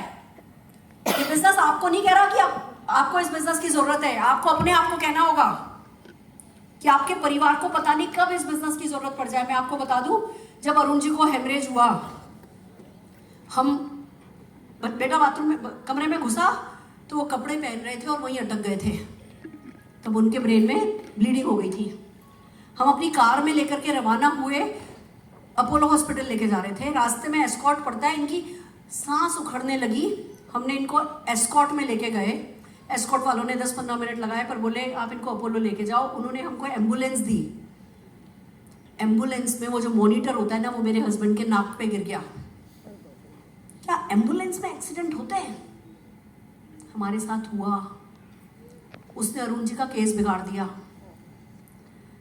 मैंने 2005 से 2016 तक उनके साथ ना साइन लैंग्वेज में बात करी है। वो कुछ बात कहना चाहते थे ना, कुछ करके बोलते थे। मैं पूछती थी आप ये कह रहे हो, ये कह रहे हो, बिजनेस की बात कर रहे हो, बेटे की बात कर रहे हो, मम्मी की बात कर रहे हो, ये। फिर वो उंगली पकड़ते थे। फिर मैं पूछती थी आप ये बात कर रहे हो, ये बात कर रहे हो, ये बात कर रहे हो। फिर वो उंगली पकड़ते थे। ऐसे 2016 तक मैंने ऐसे बातें करी है उनसे। 2011 तक एक भी मीटिंग नहीं करी। 2005 से 2011 तक हर महीने चेक घर आ जाता था। हम क्यों कहते हैं आपसे इजी मत देखो, जो ये बिजनेस आपके लिए कर सकता है वो देखो। एम्बुलेंस में एक्सीडेंट होते हैं, मर तो कोई भी नहीं है। किसको कब प्रॉब्लम होगी हमें पता था कि अगले 15 मिनट बाद हमारे जीवन में क्या होने वाला है? किसी को नहीं पता। भगवान करे आपको किसी को तकलीफ नहीं आए, पर जब आए तो ये परमानेंट इनकम काम आनी चाहिए। मैं 24 घंटे हॉस्पिटल बैठा करती थी। वो अनाउंसमेंट होता था, अटेंडेंट अरुण भार्गव। रिसेप्शन पे जाती थी, 2 लाख जमा कराइए, 3 लाख जमा कराइए। कहां से आया वो पैसा? मोदी केयर का था। करते रहे। मेरे को था बस एक चमत्कार सा हो जाएगा। मैंने अपने आपको सेट करके रखा था कि कोई इंजेक्शन लगेंगे, कोई चिप आएगी, वो चिप अरुण जी के दिमाग में लगेगी, अरुण जी बोलने लगेंगे, हाथ पे उनके 3 इंजेक्शन लगेंगे, अरुण जी का राइट साइड काम करने लगेगा। मैंने अपने आप पे ये झूठ था ना, तो ये झूठ थोप दिया था मैंने अपने ऊपर। खूब कमाया, कुछ खर्चा नहीं किया। बचाती थी पैसा उस चिप के लिए। और फिर 2016 में इनके पापा का देहांत हुआ। ये हवन में बैठे थे, वो ज़्यादा देर बैठे रह गए, इनको अस्थमा का अटैक आया, वो इनके हार्ट स्ट्रोक का कारण बना। डॉक्टर्स ने दिन में 1200 ml पानी पिलाना होता था, दाल पानी सब मिला के, और दवाई देते थे अंदर से शरीर में से पानी ज़्यादा निकालने के लिए। धीमे धीमे ये 6 महीने में इनकी सारी मसल्स ख़त्म होने लगी। फिर ये ऑक्सीजन वाली जो अपनी विंड पाइप होता है वो चिपक गया। डॉक्टर्स कहने लगे जी वेंटिलेटर पे ले लेते हैं, यहाँ पे ट्राइकोस्टोमी डाल देते हैं। मेरे हस्बैंड ही अड़ गए कि नहीं ये मेरे को ये नहीं करना। मैंने पूछा था क्यों, आप क्यों जाना चाहते हो? आप घर चलो, मैं वेंटिलेटर खरीदूंगी, मैं अपने पास एक ऊपर कमरा है, वो 24 घंटे डॉक्टर रखूंगी, घर पे आईसीयू बनाऊंगी, मैं आपको हॉस्पिटल में नहीं रखूंगी, कोई ना कोई चमत्कार होगा, आप हिम्मत रखो। माने नहीं। फिर मैंने पूछा था आप क्यों, आपके कहीं दर्द है, ये है? तो मेरा पकड़ा कि दर्द है। मैंने पूछा हाथ में दर्द है, पैर में दर्द है? तो चारों उंगलियां पकड़ ली थी कि सारे शरीर में दर्द है। हमें उनको जाने देना पड़ा। हम उन्हें घर लेकर के आए। डॉक्टर्स ने कहा कि वो मेरे से कहने लगे ये बाईपैप भी हटा के लेके चलो। मैंने कहा ये नहीं कर सकती। मैं बाईपैप लेकर के उनको घर लेकर के गई। हमें पता था अब ये ज़्यादा दिन के मेहमान नहीं है। उनको तारक मेहता का उल्टा चश्मा बहुत पसंद है। मैंने उनके लिए उल्टा चश्मा बनवाया। उनको वो जो मास्क लगाते थे ना, वो नाक पे घाव हो गया था। मैंने उनके लिए चाइना से एक स्पेशल मास्क जो यहाँ लगता था वो मास्क आया। 15-20 मिनट के अंदर अंदर वो ऑर्डर दिया था। 13 लाख रुपए का वो मास्क था। मुझे पता था ये 4 दिन में नहीं चलने वाले हैं। वो 13 लाख रुपए का मास्क अगले 2 घंटे में हमारे घर में मौजूद था। जब वो मास्क उनको पहनाया, वो दर्द उनका रिलीव हुआ ना, तो हंसे। फिर मैंने वो तारक मेहता का उल्टा चश्मा उनको उस मास्क के ऊपर चश्मा पहनाया, बेड को ऐसे किया, चश्मा जैसे सीरियल शुरू हुआ तो तब मुझे एक बात समझ में आई कि मैंने इस इंसान की हंसी पर अपना दिल लुटाया था। आखिरी सांस तक उस हंसी के लिए सब कुछ कर गुजरी, क्योंकि मोदी केयर साथ था। सारा सहारा, सारा आसरा मोदी केयर का था। मुझे नहीं पता मोदी केयर आपके लिए क्या है, मेरे लिए तो मोदी केयर खुदा है, अल्लाह है, भगवान है। और वैसे ही भगवान को जैसे पूजते हैं वैसे ही पूजा। आज लोगों को मेरी गाड़ियां दिखती है, मेरा घर दिखता है। अभी प्रमोद आचार्य जी का घर बना, मैंने मैसेज डाला कि प्रमोद जी ये घर नहीं है, ये मंदिर है, ये गुरुद्वारा है, ये मस्जिद है। बस इसका मालिक बनने के लिए भक्त बनना पड़ता है, भक्त। आपसे भी यही कहूंगी, मोदी केयर को बिजनेस समझ के नहीं करो, भक्ति समझ करके करो। संयम बरतो, रातों रात नहीं होगा पर होगा गारंटेड। Are you ready? तैयार हो? आज उनका बच्चा, बिलीव मी, जैसे अरुण जी थे, जैसा लोगों के साथ अच्छा करते थे, जैसी सबकी सेवा करते थे, बच्चा बिल्कुल वैसा का वैसा है। अपनी दादी के साथ, अपनी नानी के साथ, आज की तारीख में सबके साथ वो इंसान ना, वो मेरी जीत है। मेरे संयम की, मेरी भक्ति की जीत ये निशान भार्गव बन के खड़ा हुआ है। तो आपको कैसे कैसे भगवान आशीर्वाद देगा। देखो मैं बनी थी अरुण जी की सेवा करने के लिए, और मेरे को अरुण जी की सेवा सफल तरीके से कर सकूं इसके लिए मेरे को मोदी केयर मिला था। आपको मोदी केयर क्यों मिला है मुझे नहीं पता, आपको भी नहीं पता, पर किसी न किसी साधना के लिए मिला है। अब इसको साधो, अब इसको जीतो, खुद को जीतो, आगे बढ़ो, तैयार हो जाओ। क्योंकि इस कुर्सी पर बैठे हो इसका कोई तो मतलब है, नहीं तो यहाँ क्यों बैठे होते, कहीं और कुछ टीवी सीरियल देख रहे होते। बस दोस्तों सहर्ष करो, खुशी खुशी करो। आपको बताऊं, घर में अरुण जी बेड पे थे, बात नहीं कर सकते थे। मेहमान आते थे, मेरे देवर का भी घर है, मेरे दूसरे भी रिश्तेदारों का घर है, तो वो हमारे घर आने की हिम्मत नहीं करते थे। उनको लगता था इनके घर में तो बीमारी है, किसी और के घर जाते थे, 2 दिन उनके पास रहते थे, फिर 1 दिन के लिए हमारे पास आते थे। फिर जब आते थे तो देखते थे हम सब तो हा ही कर रहे हैं, हमको किसी ने रोते नहीं देखा, हा ही। फिर सुबह पहले आते थे ऐसे सूट होके बैठते थे, बेचारे अरुण जी को ऐसे प्यार करते थे बेचारे। जैसे कोई अरुण जी को बेचारा कहता था मैं कमरे से बाहर ले जाती थी, मैं कहती थी बेचारा मत बोलो। भगवान ने उनको ये योनि में सारी योनियों के सुख दुख काटने के लिए भेजा, सुख भी बहुत दिया है। अब जिस दिन इनके सुख दुख बराबर हो जाएंगे, इनको मोक्ष मिल जाएगा, बेचारा मत बोलो। दोस्तों फिर हमारे घर में जब हा ही देखते थे तो लोग आश्चर्यचकित रह जाते थे, क्योंकि देखो नियति ऊपर से लिखी जाती है पर नियत हमारे हाथ में होती है। तो नियत अपनी साफ रखो, नियत में सुख देना सुख लेना लिखो। खूब मेहनत करो, जी भर के जीवन को जियो। तो जो भी करना है सहर्ष करो, खुशी खुशी करो, ये बहुत महत्वपूर्ण है। और फिर सफलता पाते रहो, सफलता पाते रहो, सफलता पाते रहो। Are you ready? तैयार हो? आपको क्या लगता है 1.25 करोड़ में मैं रिटायर हो गई हूँ, या निशांत आ गया है तो मैं रिटायर हो गई हूँ? ना जी, अभी तो मैं शुरू हुई हूँ, अभी तो मैं शुरू हुई हूँ। हिंदुस्तान की 100 सबसे रईस औरतों में शामिल हुए बिना तो मैं मरने भी नहीं वाली। ऐसे आपको बता दूं, अगर हिंदुस्तान की 100 नौकरी पेशा औरतों को गिनो ना, तो मैं उनमें आ गई हूँ, 35वें नंबर पे हूँ। जितना ये ICI की इंदिरा नूई और ये सब कमाती है, उसमें तो मैं 35वें नंबर पे हो गई हूँ। पर वो बिजनेस वुमेन जो होती है ना, बाप पैसे वाला है, बेटी के नाम में कर रहा है, बीवी के नाम में हो रहा है, घर की औरतों, उसमें अभी मैं 100 टॉप पे नहीं हूँ। कोई बात नहीं, मोदी केयर क्या कम बिजनेस एम्पायर खड़ी कर रहा है? This is just the beginning. Modi care कुछ भी चेंज लाए, वो कभी समझ में आता है मुझे बहुत अच्छा है, कभी मुझे समझ में आता है अच्छा नहीं है। मुझे पता है कोई फर्क नहीं पड़ता। सुरेखा भार्गव, तू तो हिंदुस्तान की 100 सबसे रईस औरतों में शामिल होने वाली है। आपको बता दूं, कोई भी चेंज आए, अगर आपने उसको पॉजिटिवली ले लिया तो वो आपके सपने को पूरा करने में मदद करेगा, और अगर आपने नेगेटिवली ले लिया, आपने अपनी नाव में छेद कर लिया, तो आपकी नैया डूब जाएगी। मोदी केयर की तो तैरी हुई है। इस समय भी इंडस्ट्री में कंपनियों के टर्नओवर में थोड़ी दिक्कत आ रही है। मैं आपको बता दूं क्यों?